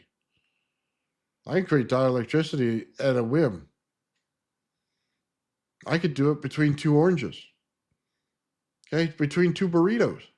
If it has water in it, I can create it in it. When you pull it apart, you put your hand in between it, you cut the electricity. I've shown it 1 billion times. That's dielectricity. There's no static component. You can't walk by and get shocked out of the blue. You have to physically touch it. Dielectricity is much different than static electricity. The static electricity is a condition of charge that's placed upon it. It is much different. You have to learn the difference in your energies. A lot of people say, well, on the oscilloscope, it looks the same. Well, a lot of things look the same on the oscilloscope because the oscilloscope is not designed to tell you the right thing in that way. I'll tell you an example, okay? If you take copper and you have an iron core, it's going to read correctly on your oscilloscope. Put gold as your core. Put it around the wire. It's going to go like this. But how much energy is going through there? Double the amount. Why is it wrong on your oscilloscope? Because it builds in phases. Phase 1. Phase is over here. What does that mean when the phase is over here? It means your oscilloscope is going to pick it up like this. Yet it's a bigger field than the one that is picking up as it sees it on the wire. You see, there's a problem. That's why you need 3D oscilloscopes. You need to be able to see it in the correct dimension it's in. Phase, dimension, however you want to say that word. It builds out differently. The energy's all there. How do you know that? How would you know that? Why would you know that? Because the capacitor tells no lies. How fast did it fill the capacitor? Well, gold's pretty fast when energy runs across it. You say, but it only showed this. Yeah, but as soon as my capacitor got hit by it, it filled super fast. Why? Because energy is super fast when it comes to gold. Well, same with silver. Fills your capacitor faster, even though it looked like a smaller field on the oscilloscope. This is why I tell you you have to use different cores, because you have to see that. The oscilloscope's not set up in a capacitor test. It wouldn't know that. You have to do the testing to find it out. Then you get to the point where you go, hold on. If one is great, why not try several different things? Maybe I want the speed of this one thing, but then I want the power of this one. You say, well, I want some amps to it, so I know I got to have some iron in there. Say I want the speed of the energy crossing it. I got to have some gold in there. Why don't you take some barium titanate in there? Now you're starting to understand. Barium titanate in itself is a fast take in, fast drop off capacitor. It works extremely fast. It's in piezoelectricity. Barium titanate. That's in a lot of over unity devices. Why? Pulls in the energy fast, blows it out fast. Pulls it in fast, blows it out fast. It's a very fast capacitor. You don't have to use it as a piezo. You're not looking for the sound. You're looking for how fast it works as a capacitor. You use them in electronics all the time. But why is that understanding so crucial? Because now you can start to understand what energy is. Now you can start to see what you're doing. I want to pull in the environmental energy that works for me, but I want to pull it in quick and I want to dump it out fast. I want that core, just like the Bedini device. I don't want it to saturate all the time. That's a failure. It's going to waste energy and heat. I want it to build out real fast and suck in real fast, right? I want my energy right away. I'm impatient. I want the boom, boom, just like that, right? That's what Bedini's telling you. You do not want to oversaturate. He says, do not use neodymium magnets. He specifically tells you that. And he just all the time. And people keep doing it. Why? You're oversaturating the core. You're putting too much energy into the core. As soon as you put too much energy, you get amps. Amps create heat. Amps are loss. It doesn't matter how you see the electricity and you want to use it. It matters how fast it fills the capacitor. He uses batteries. What did I tell you about a battery? It's dielectricity in order to create a magnetic field. It's the reason he's doing it. He's pulling in the energy fast, dissipating the core quickly, running it right into the battery in a big spike. He's not allowing anything to come back from the diode. Think about it. You're thinking of energy and how you want to use it. He's thinking of energy of how to fill the capacitor. He realized already the flaw in your plan in getting your amps. You don't want them. Not in that way. You want them after the battery, which your battery does a great job of conversion. It'll bring any dielectric field in, convert it to a voltage and amperage, and put it out. He learned it a long time ago. It's the understanding of how he did the core. It's the same thing as using barium titanate as a capacitor. Fills up quickly, discharges quickly. Fills up quickly, discharges quickly. Bedini coil fills up quickly, discharges quickly. Put the wrong core in there, okay? Takes forever to fill up, takes forever to discharge. Tons of heat come off of it. A complete and utter loss. You wasted your energy. The understanding of how things work is very important. You cannot say, well, it doesn't, so I'm not going to worry about it. That's the biggest failure I've ever seen in my life. You cannot do that. You must understand how it's built in order to understand how it works. Then you can tweak the system to change it to what you want it to work for. Because now you understand it. You're seeing it on its level, not your level. Your level of understanding doesn't matter to it. It has an environmental condition it must follow. You must realize this and work with it. I'm not telling you anything out of school, guys. All this stuff is 100% provable. You can run every test I have and you can find it. There are things that seem crazy that are not crazy at all. You think that ball lightning might be a crazy thing, right? Okay. Think about what I told you about spherical, how they build out. Understand a condition that the Earth does. If you have a core, even if you say it's a rotating magnet, it builds out in layers and sheath layers, right? Go take a rotating magnet, put a coil next to it, hook up your oscilloscope to it, and you're going to see the energy drop off. It'll get to a distance, drop off. Get to a distance, drop off. Get to a distance and drop off again. Each one of those drop-off zones is your sheath layer. Now understand your planet is 360 degrees of the same thing. What I'm telling you is there are things underneath your feet right now that have sheath layers of energy built out in them multiple times before it gets to the layer that's on the outside of our planet. If we're 20 miles up, and that's the layer, that's the outside of our planet, 28, whatever it is, 30, I don't know. Look for that same layering to occur that amount down.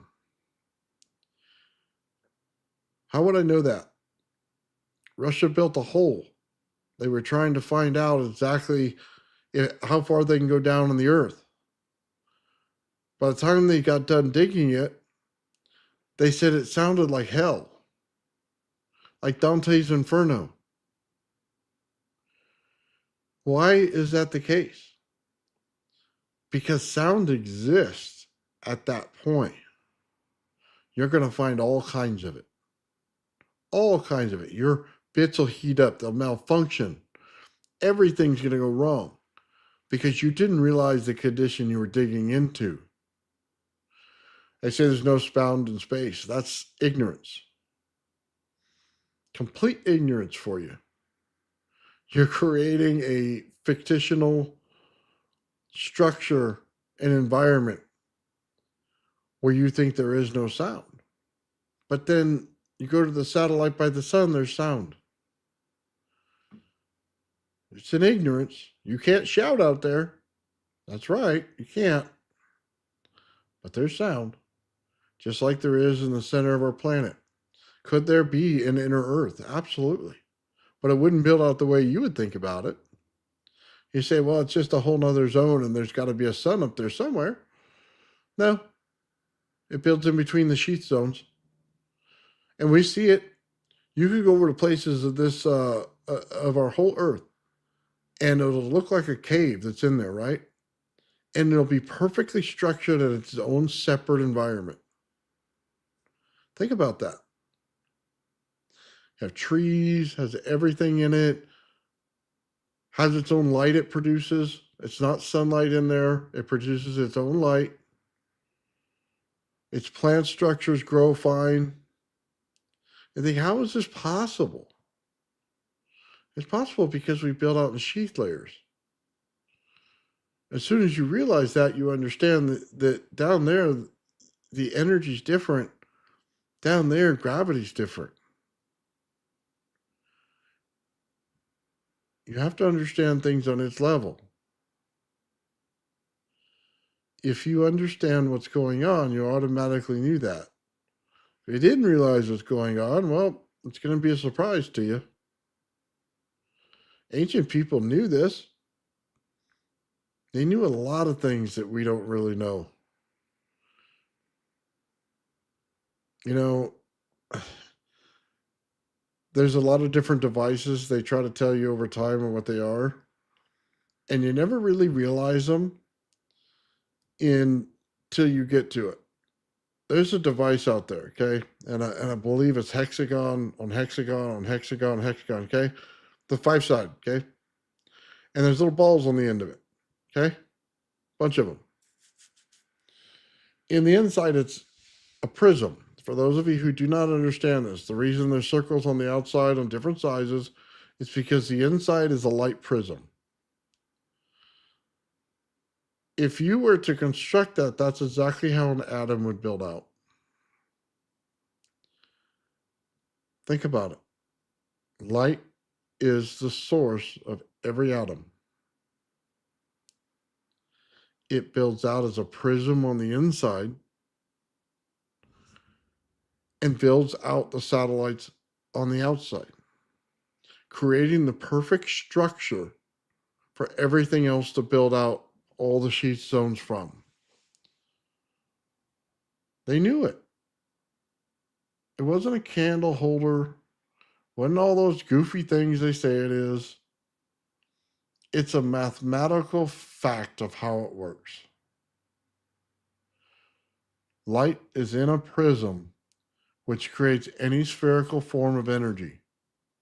It is no different than blowing a bubble and looking at it. It's going to work on the same exact principle no matter what.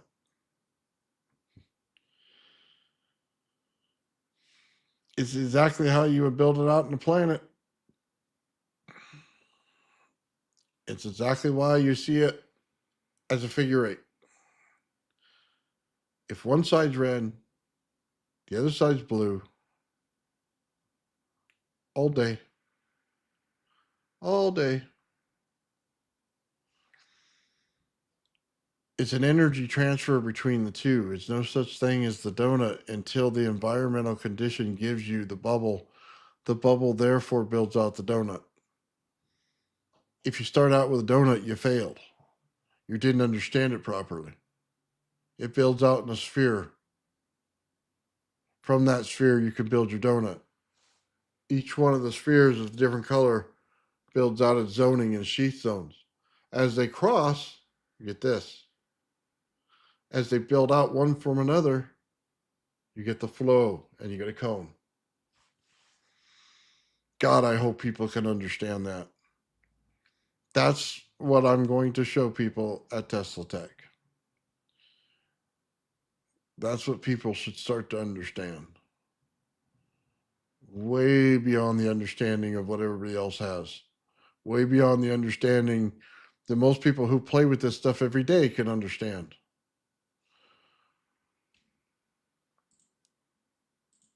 We're literally setting physics on the right path. There's no little micro universe. Okay, like they say, not a bunch of questions in a little box. There's a way it builds out from start to finish, and it consistently does it again and again and again. And it 100% a geometry structure. It's not an algebra equation. Nothing is equal on both sides in any part of it. It is a failure of science to build things out in algebra. Geometry is 100% more pure for what you're dealing with.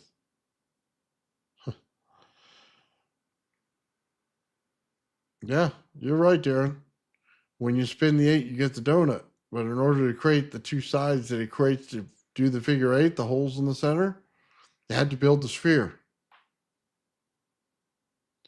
I challenge anybody out there to go blow some bubbles and look at it. Go out there on a nice sunny day. Go have some fun with your kids. Go blow some bubbles. I want you to look for the ones that lift in the air. You'll see the two lights, a blue and a red light.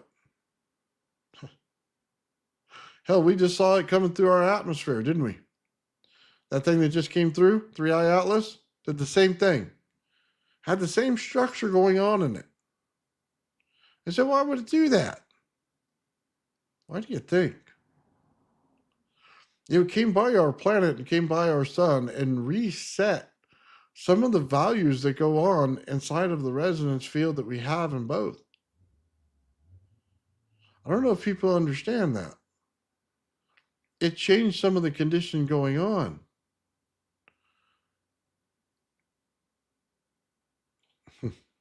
Rodin only had a part right.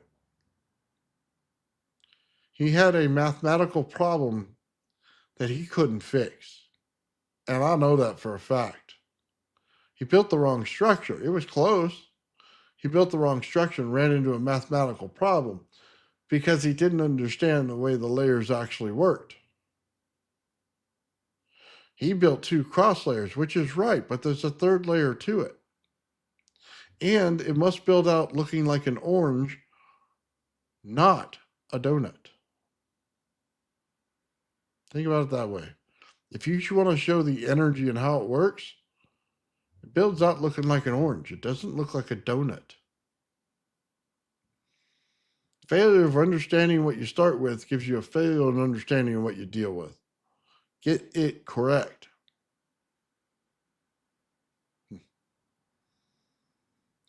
Yeah, early morning old man talks again. All right, I'll shut up. Let's see how you guys are all doing. Sorry, guys. You know what? I'm getting ready for Tesla Tech, and I have to write all this stuff down, and I have to get it correct along with the right math, and that's what I've been doing for a while. And it's exhausting. But if it means you guys get the right information, then that's what it is.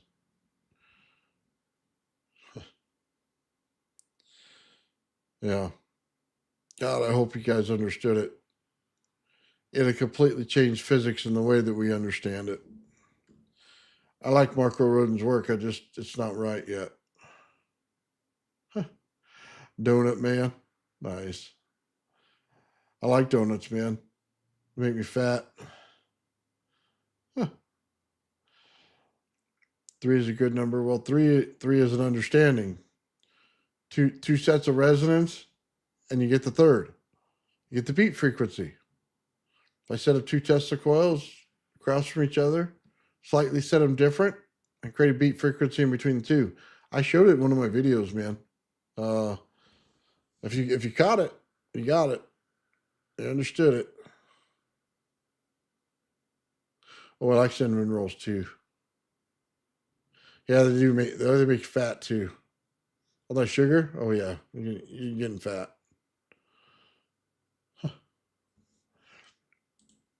Yeah, I know that they do a closed circuit on it. I don't know that it'll be live, man, but I know we'll do some interviews and stuff like Bernie did last time, man, and we'll do some stuff like that.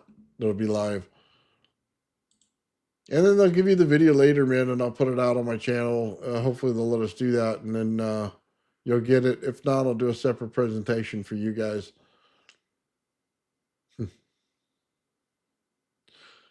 Can I put a rotor around a Tesla coil, a pulse motor? Well, it doesn't exactly work that way. Rotation of a magnetic field is much different than blasting a magnetic field out of the coil itself. It doesn't work the same way. So no, you couldn't do it that way. However, in a setup like Mike's, it may be possible to take that burst of energy that it gives you, that light flashing all the time, and put that in resonance with the other coil. The problem is it's in hertz. Because you can physically see the flash, it's in hertz. If your coil's not in hertz, it won't work. It can't be in a kilohertz coil. It would take some testing to figure it out. You'd have to get it in hertz. So yeah, different possibilities. Sure.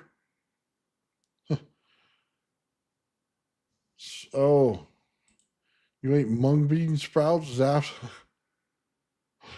very good? Oh, you got it with the one wire. Oh, I see you're smart. That stuff's good, man. It builds them out fast.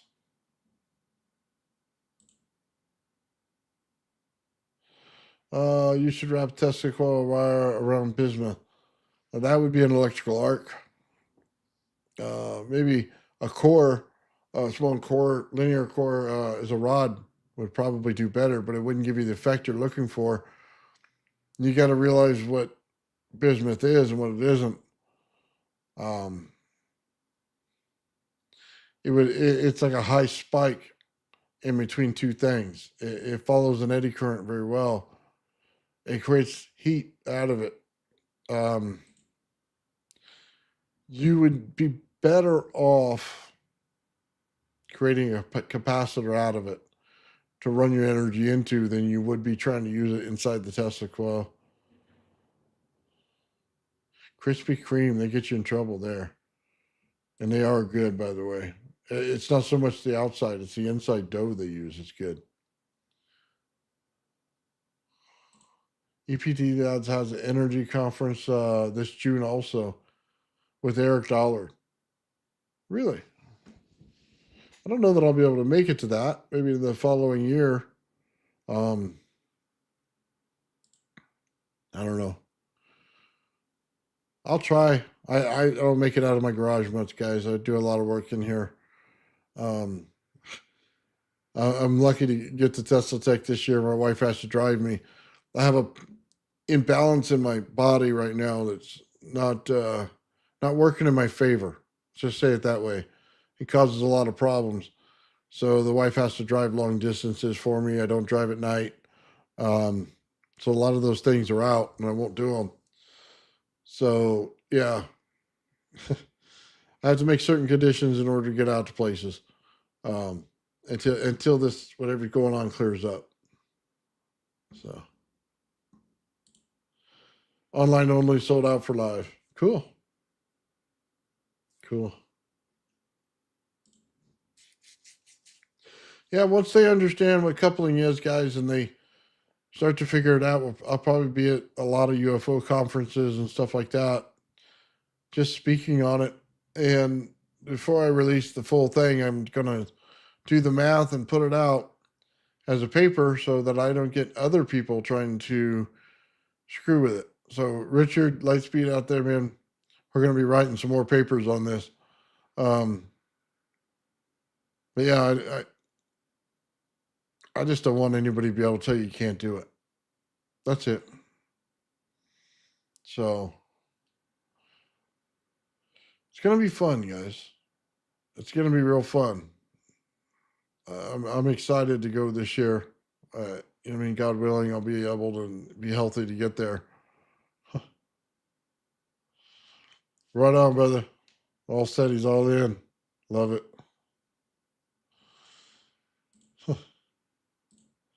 Let's see. The bifilar works while coupling both the receiver and the transmitter. There you go. There you go. Get back to a little bit of old school Tesla, huh? Get in there with his bifilar coil. See why he used it. See what he was looking for in it as a capacitor in the dielectric field. I don't know if a lot of people understood what he was doing with it. It wasn't a Tesla coil. It's not the way a bifilar works. Not that way at all. He's using it as a capacitor. He always has. And it does hold energy, but the two fields between two of them is your dielectric. So put a third coil in the center and it picks up all the fields from the upper and lower one. And you start to pull something off there. You're pulling the center of a capacitance. That's all it is. I mean, it's an open air capacitor. That's about as simple as it gets. Putting one on top of the other is an open air capacitor. That's why I never did the test. It's what it is. I've seen it a million times. Inventor 3 does it all the time. It's a secret sauce. It's a way he makes capacitance out of energy. I mean, the energy from the I don't want to say this. Let me just put this in a different way. An AC flyback and a DC flyback do the exact same thing.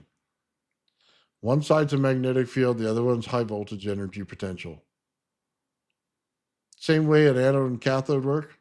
One side will take the high energy potential on one side, the other side will be the magnetic field. It creates a flow that it likes to run in. It's the same thing as the earth. So when you want to pull a capacitor out of the earth, what do? You create a high voltage potential at the top, bring it to the magnetic field that's below it, and then pull it out in the center of it as a third part of the capacitor. Pretty easy. We do it all the time without realizing it, but that's what we're doing. Right on, man. What's up, Courtney? Oh, man. Oh. Like the Olympic rings? Yeah, it didn't quite work that way. Let's see. Sorry. I did it recently with 2 extra bifilar plates, spare parts, sandwiched them. It lit LEDs far out from the original coil. Yeah, of course it did. What do they call that? An asymmetrical capacitor where they use the air as the capacitance? Sorry. Yeah. You know what? I got to change this mic stand at some point. I keep whacking it. I mean, big fumbly fingers keep whacking things around here, and you hear the spring go, Darr! Yeah. Sorry about that. Can you bring your mic down? I can only just hear. Sorry, dude. I've been turning this thing up like crazy, and I'm trying to get it better for everyone. I don't know if there's another max volume on it that I can use, but this, I bought a $300 mic. You'd think the thing would work perfect every time. So I probably have to adjust it manually in the settings here because it keeps bringing it down to level it. And that's not working. It just ruins it for everybody. So sorry about that. So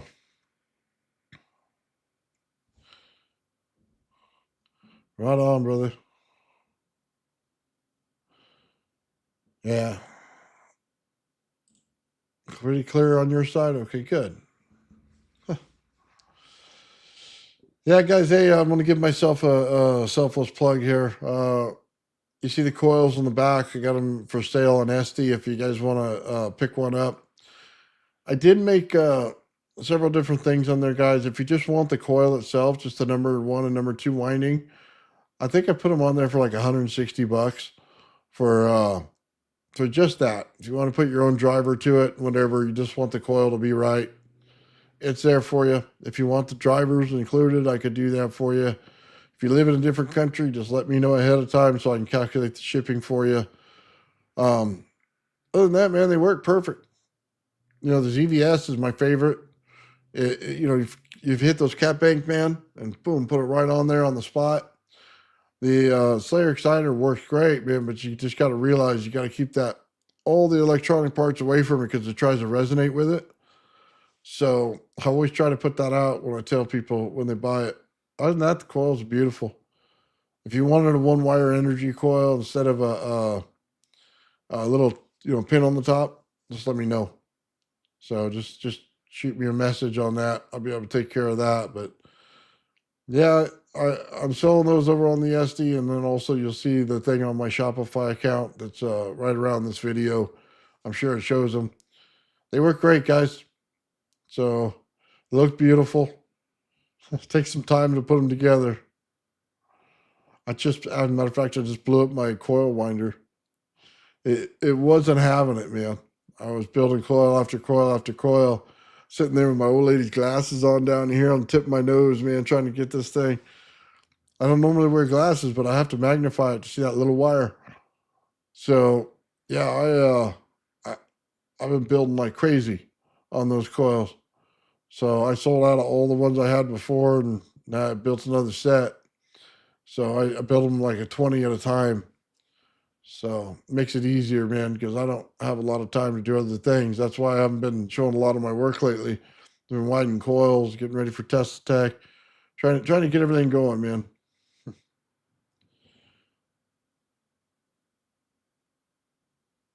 Yeah, dude, setting it up, anything, just like I said, hit me up on an email, man, and I'll take care of it. I'll put what you exactly want in a package. Everything goes through Esty or Shopify, and that's for my accounting and my books and stuff. I don't deviate from that. They look awesome. Thank you. Now dispatch gonna come over here and show pictures of my coils, man. At some point, there's a bunch of them. Huh. You need the specs too, doing um, metal chasing, huh? The specs on the coil, I'll just tell you what they are real quick. Um, it's 11 3/4 inch piece of PVC. That's the length. The diameter is 4 inches on it, and the winding.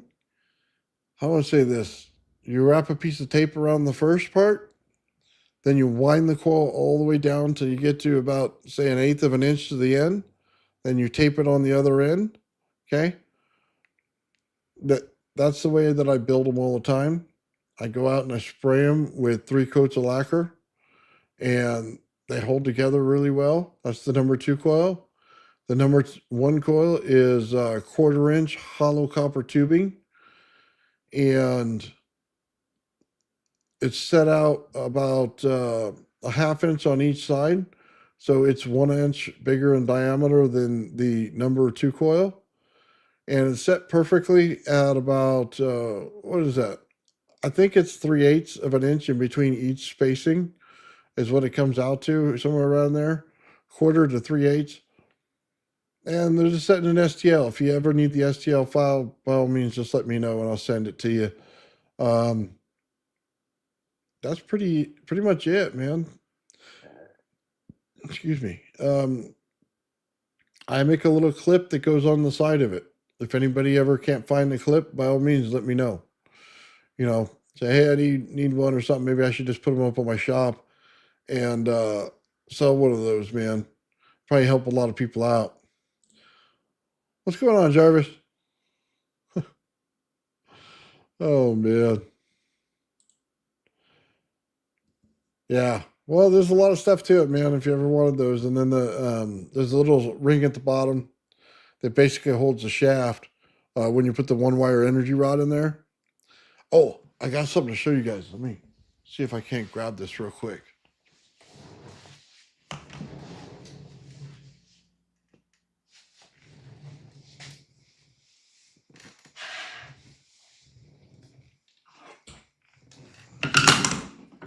Oh.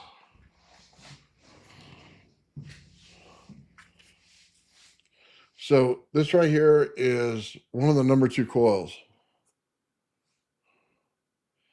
You're probably wondering, why is there 50 million holes in there? Well, it's for the same reason that I built out a center part to it and a bottom part to it. Now here's the thing.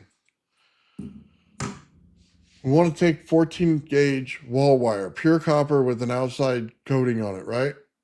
And we want to put it starting in the center in each one of these holes. It brings down the frequency of the Tesla coil itself. It also pulls energy into it. Now think about that. The energy sits in between the shielding and the copper itself. Therefore, it comes out a little easier. Now I can change the core in here, just like I do on Mike coil, or excuse me, on Mike's pulse motor, his Renegade. How I did that core, I'm doing the exact same thing to my Tesla coil now. I can now put a core into it. It's not a solid core, but it's pieced in rods into a core. It's a game changer. You know, each one of those puts off its own field inside of there. Think about that. Dielectricity, when we said you take the Tesla, two pancake coils, put them together, you get a dielectric field. You put the wires across from each other, you get a dielectric field. It's combining the energy between all of them, making a core in here, lowering the frequency of my Tesla coil so that I can someday get this thing in hertz. Yeah, hertz in a Tesla coil. It's unheard of. It's never been done. I'm going to be the first to do it. I've already got this thing figured out. Once I put one coil of mine on top of one coil of mine, I reduce it by half. So it goes from around 328 kilohertz to 150 kilohertz. As I add the next one, I drop it down again. It doesn't go to 0. It goes around 100 and something kilohertz, okay? I need a core into it to drop it more. It's mass and copper. When Tesla does his, he bases it on the amount of copper. Understand, he ran his in hertz, okay? We haven't seen that yet. Not from any one of us sitting in a garage or out there building giant Tesla coils, running this thing in hertz, not kilohertz. It's a game changer. So if I can get the rod to go down one, and I go down the second one and third one, and the fourth one, God willing, can I put it in a hertz frequency that we can use? Now we have something, man. Now we're getting there. Okay? This thing hasn't been done giving up its secrets yet. We have to keep pushing. That's what I'm going to continue to do. We need something in hertz, man, like a Tesla coil, because we want the capabilities of the Tesla coil, but we want the hertz level of it. And it could just be, hey, why don't you use a glass crystal tube instead and wind it on that, and then pull down the center of it. You may be able to get hertz out of that. And that's true. Maybe. Cross your fingers. We'll have to see when somebody pulls it off. But this is what we're working with right now, and I'm going to try to get it. So,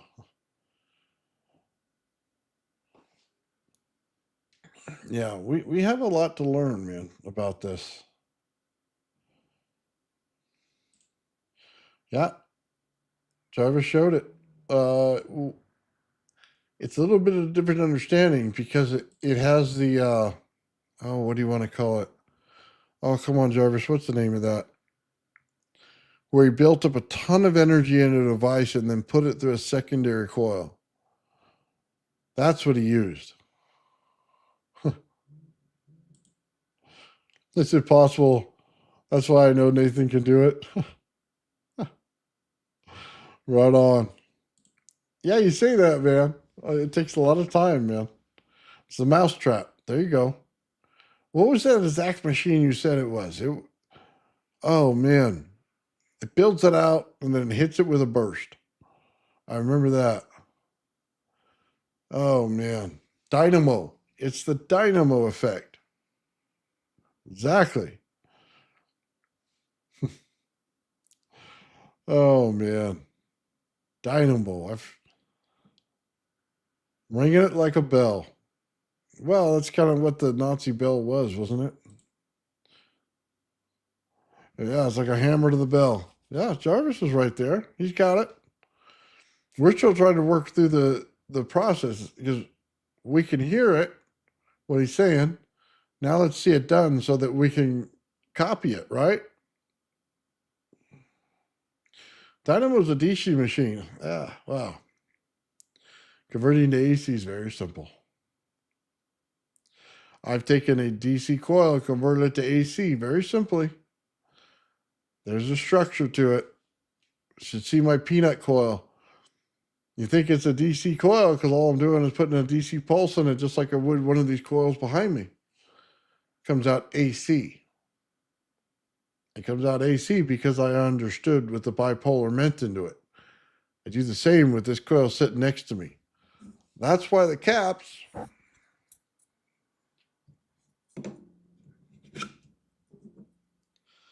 are built the exact same way. Because I know I have to put it in a bipolar fashion to do it. I know to get the AC out of it, it's what I need. It's a conversion inside the coil itself. Little tricks, man. Little tricks. We'll get there. Lots of epoxy on it so it doesn't arc. Well, the thing has insulation on the wire. Again, we're pulling a 14 gauge copper wire out of the wall. It already has insulation all over it. I used it before, and it works really well. I don't know how much distance I can get outside the center. And that's one of the testing things. How many holes can I fill up on the outside of that before it gets to arcing? Will it arc? Or will it just pull in the energy harder? That's something we need to see. Before I fill it up with epoxy, I need to see that. Once I see that, I can put this is where we started at. Then you can fill it with epoxy in the center and say, this is where we got to with epoxy. Is it better? Right? Kind of an understanding. We need to see what works first. Set a value in the beginning and then go for it. But I agree with you. Epoxy would, it may be a game changer for this thing once we load it. I'll have the heaviest Tesla coil in the world. Oh man. You never know about that epoxy. You may start getting capacitance out of it and you didn't realize what you're doing. I remember Sean did that on his coil. What was it? I don't know if it was the Blue Nile or one of them. He got a lot of capacitance out of that. He didn't realize that epoxy may be causing something else in there. So shrink wrap. There you go. We'll have to see how much pulls into the wire. That's the thing I don't understand yet is how much is going to pull energy into the wire. If it pulls it into the wire, it's not sparking over. So I have to see that first. Huh. Oh, right on, brother.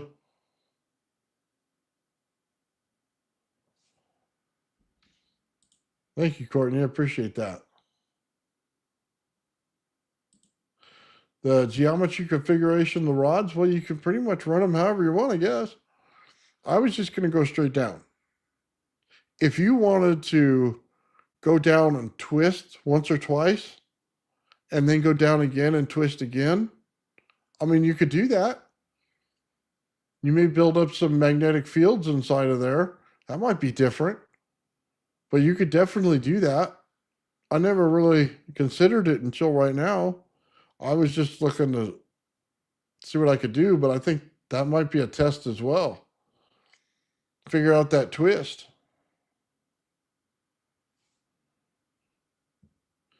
Yeah, I could do the epoxy. Well, it's not really the outside of it. It's basically once it's all in there, I just take a little funnel to the hole to one of them and start filling, and it'll go down and fill it all.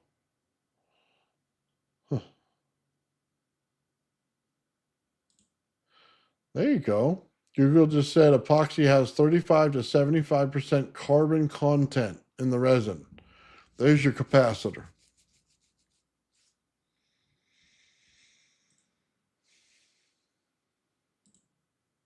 Yeah, maybe. You can make all kinds of structures in there, man. Do them in pattern if you want. Absolutely. Hexagonal could be a pattern.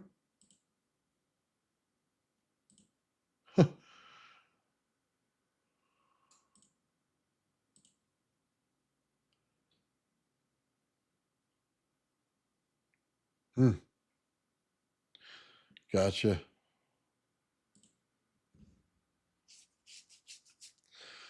Yeah, guys, we got a lot to look forward to this year. A lot of things are already built. We're continuing to build things. I'm just excited I'm at the point where I can start testing again. I miss it. I like having things set up on my bench behind me and just walk out and test them. I don't get that luxury so much anymore, or haven't had it in a while, because I've been doing a lot of other projects, you know what I mean, getting those coils and stuff going. But now that I've got them built, it's time to get back to that. Turn them on every day, do the small test, find out what's going on, add the extra coil, I mean, stuff like that. All that's in front of me, man. That's what I'm looking forward to. As a matter of fact, just built another coil winder. I know it sounds strange. I have that other one. I blew out the motor on it. I was saying earlier, and I pulled another STL just off the printer, and I'm looking to create a secondary piece to it now. So you got the primary winding, right?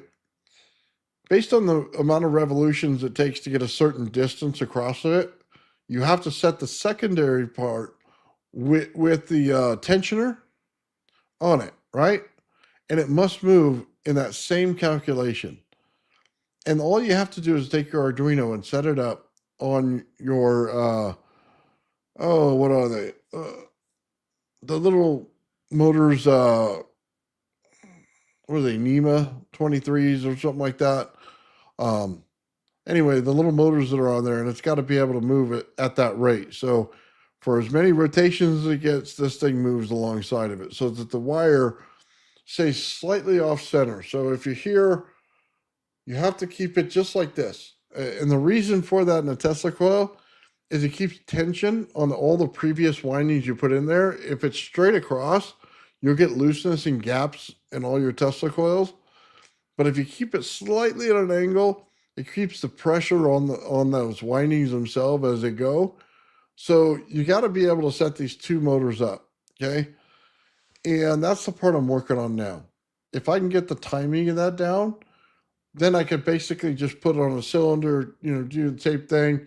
Maybe I could even reduce the tape down a little more, and then boom, hit a button and it winds itself. I come back in 5 minutes, it's done. That's what I want. Then I can just basically put it out there if you guys want it, and then you'd be all, dude, I hit a button, winds it across. Perfect. That's the thing we got to get to. Because I've seen a lot of them out there, and they overcomplicate the situation. There's only two factors to it. The amount of rotations versus how far it goes across, which means you have to take into account the diameter of the pipe is the amount of rotations in it, and then how far it moves on the secondary stepper motor in order to get that thing to line up properly all the way across. I don't need lasers. I don't need overcomplication. I need a simple math formula that takes care of it, and it goes, whoop. It's only 12 inches. We're not building gigantors here. It's that simple. So I'm tired of holding the wire. I'm tired of looking at it with old lady glasses. I'm going to get me a big bar across the top so I can just see the whole thing at once. Make it ergonomic so I can sit there and watch it like Johnny Bench and just, you know what I mean? Instead of going, oh, I can't see it, and then getting frustrated and my back hurts and everything else. I'll forget that. Forget that, man. I'm going to sit there like Johnny Bench. Oh, yeah, that's cool. Yeah. And then maybe we'll start epoxying the outside of these suckers. But I don't know, with the PVC on the inside, I don't know that epoxy is even necessary on these things. Yeah, we could try different rods. I don't own any of those, Sean, to be very honest with you. You know what I would like to see? To be honest with you, I sent Sean some coils, man. If one day, Sean, if you're feeling up to it and you get away from the you know, what you got going on at the house and you get to test them, man, I'd love for you to come on one day and present on them. I think that'd be absolutely outstanding. If you would do that sometime in the future. I know you got your hands full now, but that would be awesome, man. And then if I get a coil winder and send one to Sean, then he could take that silver coil he's got, silver wrap, and wrap one of these coils himself. I would love to see the numbers coming out of that thing. So that'd be awesome, man.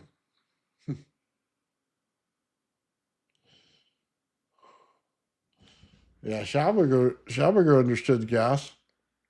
He understood the environment. Why do you think he said what he did? Oh, he's just going to rotate something? Well, how's he going to do it? Well, you got to couple yourself in the field that he's starting to rotate, aren't you? Oh, now we're starting to get it. How would you propel a plane forward? You're going to use a vortex to do it. How do you get to the vortex? You have to couple the fields inside the same energy that's going on in the environment around you, which means he has to structure the gas in the dielectric in order to get that to work. And then it propels the plane through it. It pulls it through it without inertia. Inertia is what happens when you go against the dielectric field. Once you work with it, you don't have inertia anymore. They say, well, how's that possible? How's that possible? Because it structures the air in front of you. Courtney and I saw it when we dealt with his big Tesla coil out there. It structured the air around it before it shot the energy through it. It gave it a path to go through. That's what Schauberger's doing. He's doing the same thing. We see all the same stuff going on all the same times, guys. Schauberger's awesome, man. Deals with the same thing we are. Right on, brother. I really do appreciate that, Sean. That'd be awesome.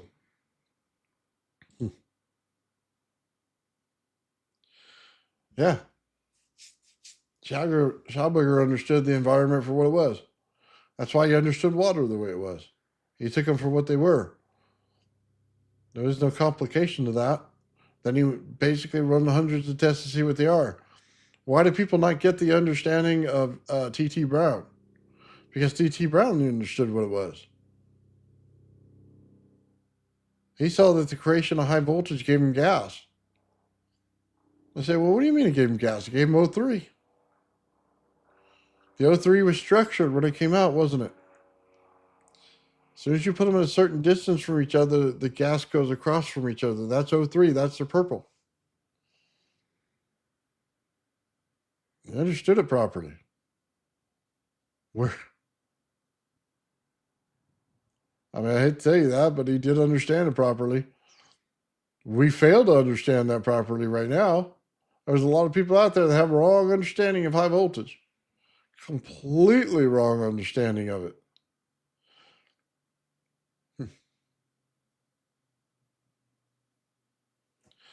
Yeah.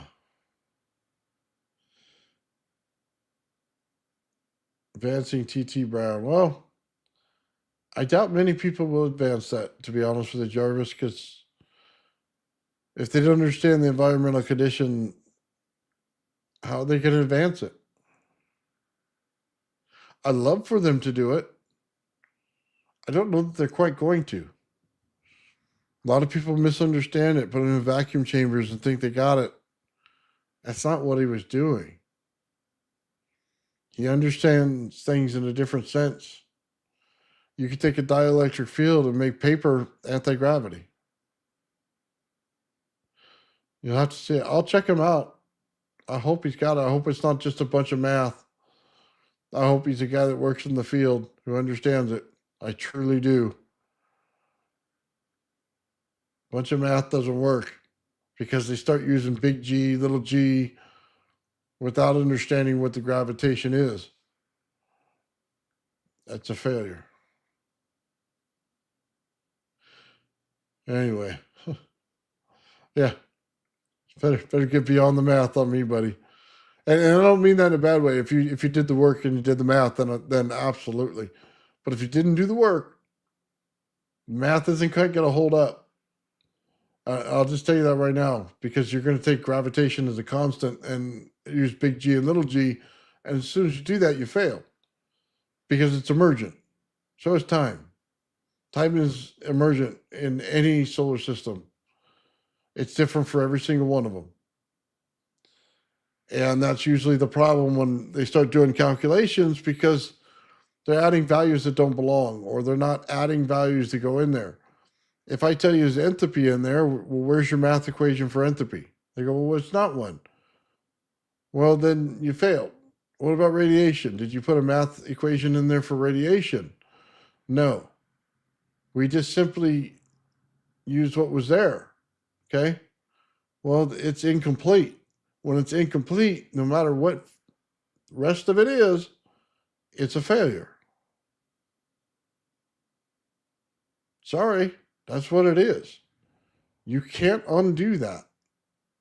You have to be able to put things in there and calculate them based on what's going on, not some kind of compromised way they're going on, not, I guess that's the way they're going on. It has to be the right way.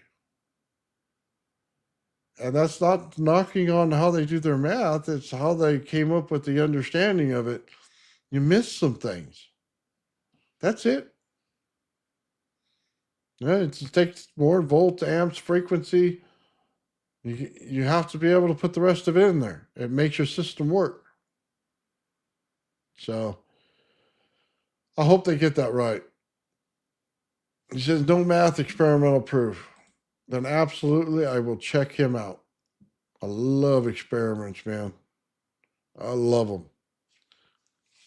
So if he does experiments, man, I'll contact him and see exactly what he's doing. So Charles Bueller. If Charles Bueller is actually doing it, we'll find out real fast. Okay? I know exactly what I'm looking for. Let's see if he has it or not.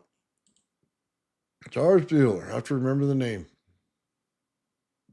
Matter of fact, I'm going to type it in right here on my thing.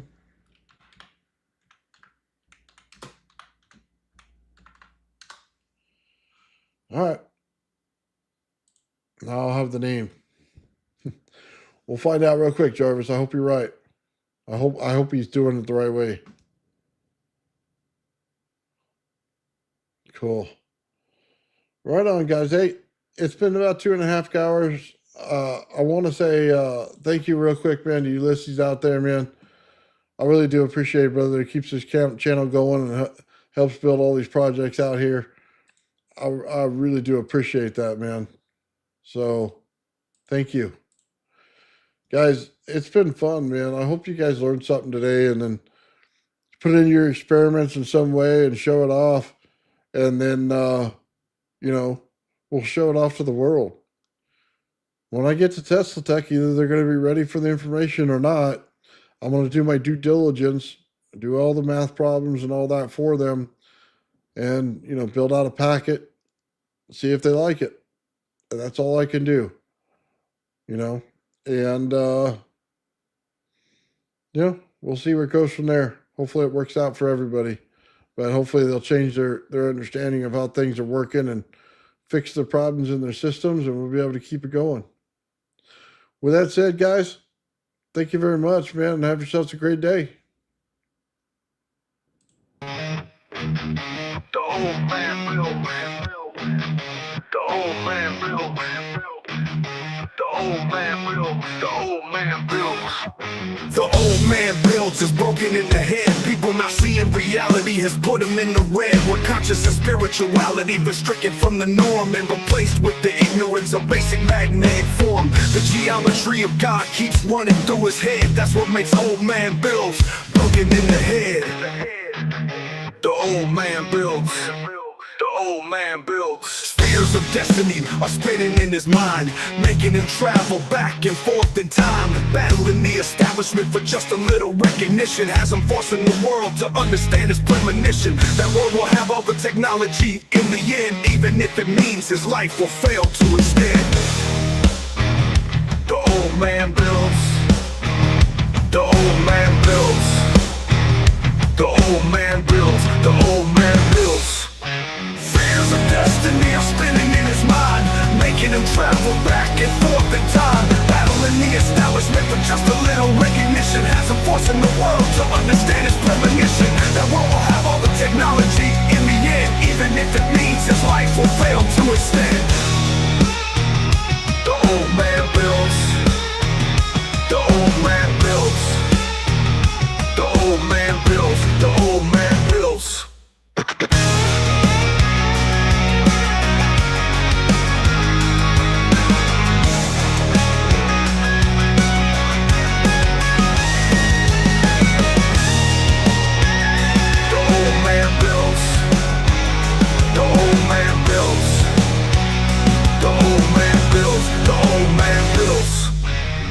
Fears of destiny are spinning in his mind, making him travel back and forth in time, battling the establishment for just a little recognition. Has him forcing the world to understand his premonition. That world will have all the technology in the end, even if it means his life will fail to extend.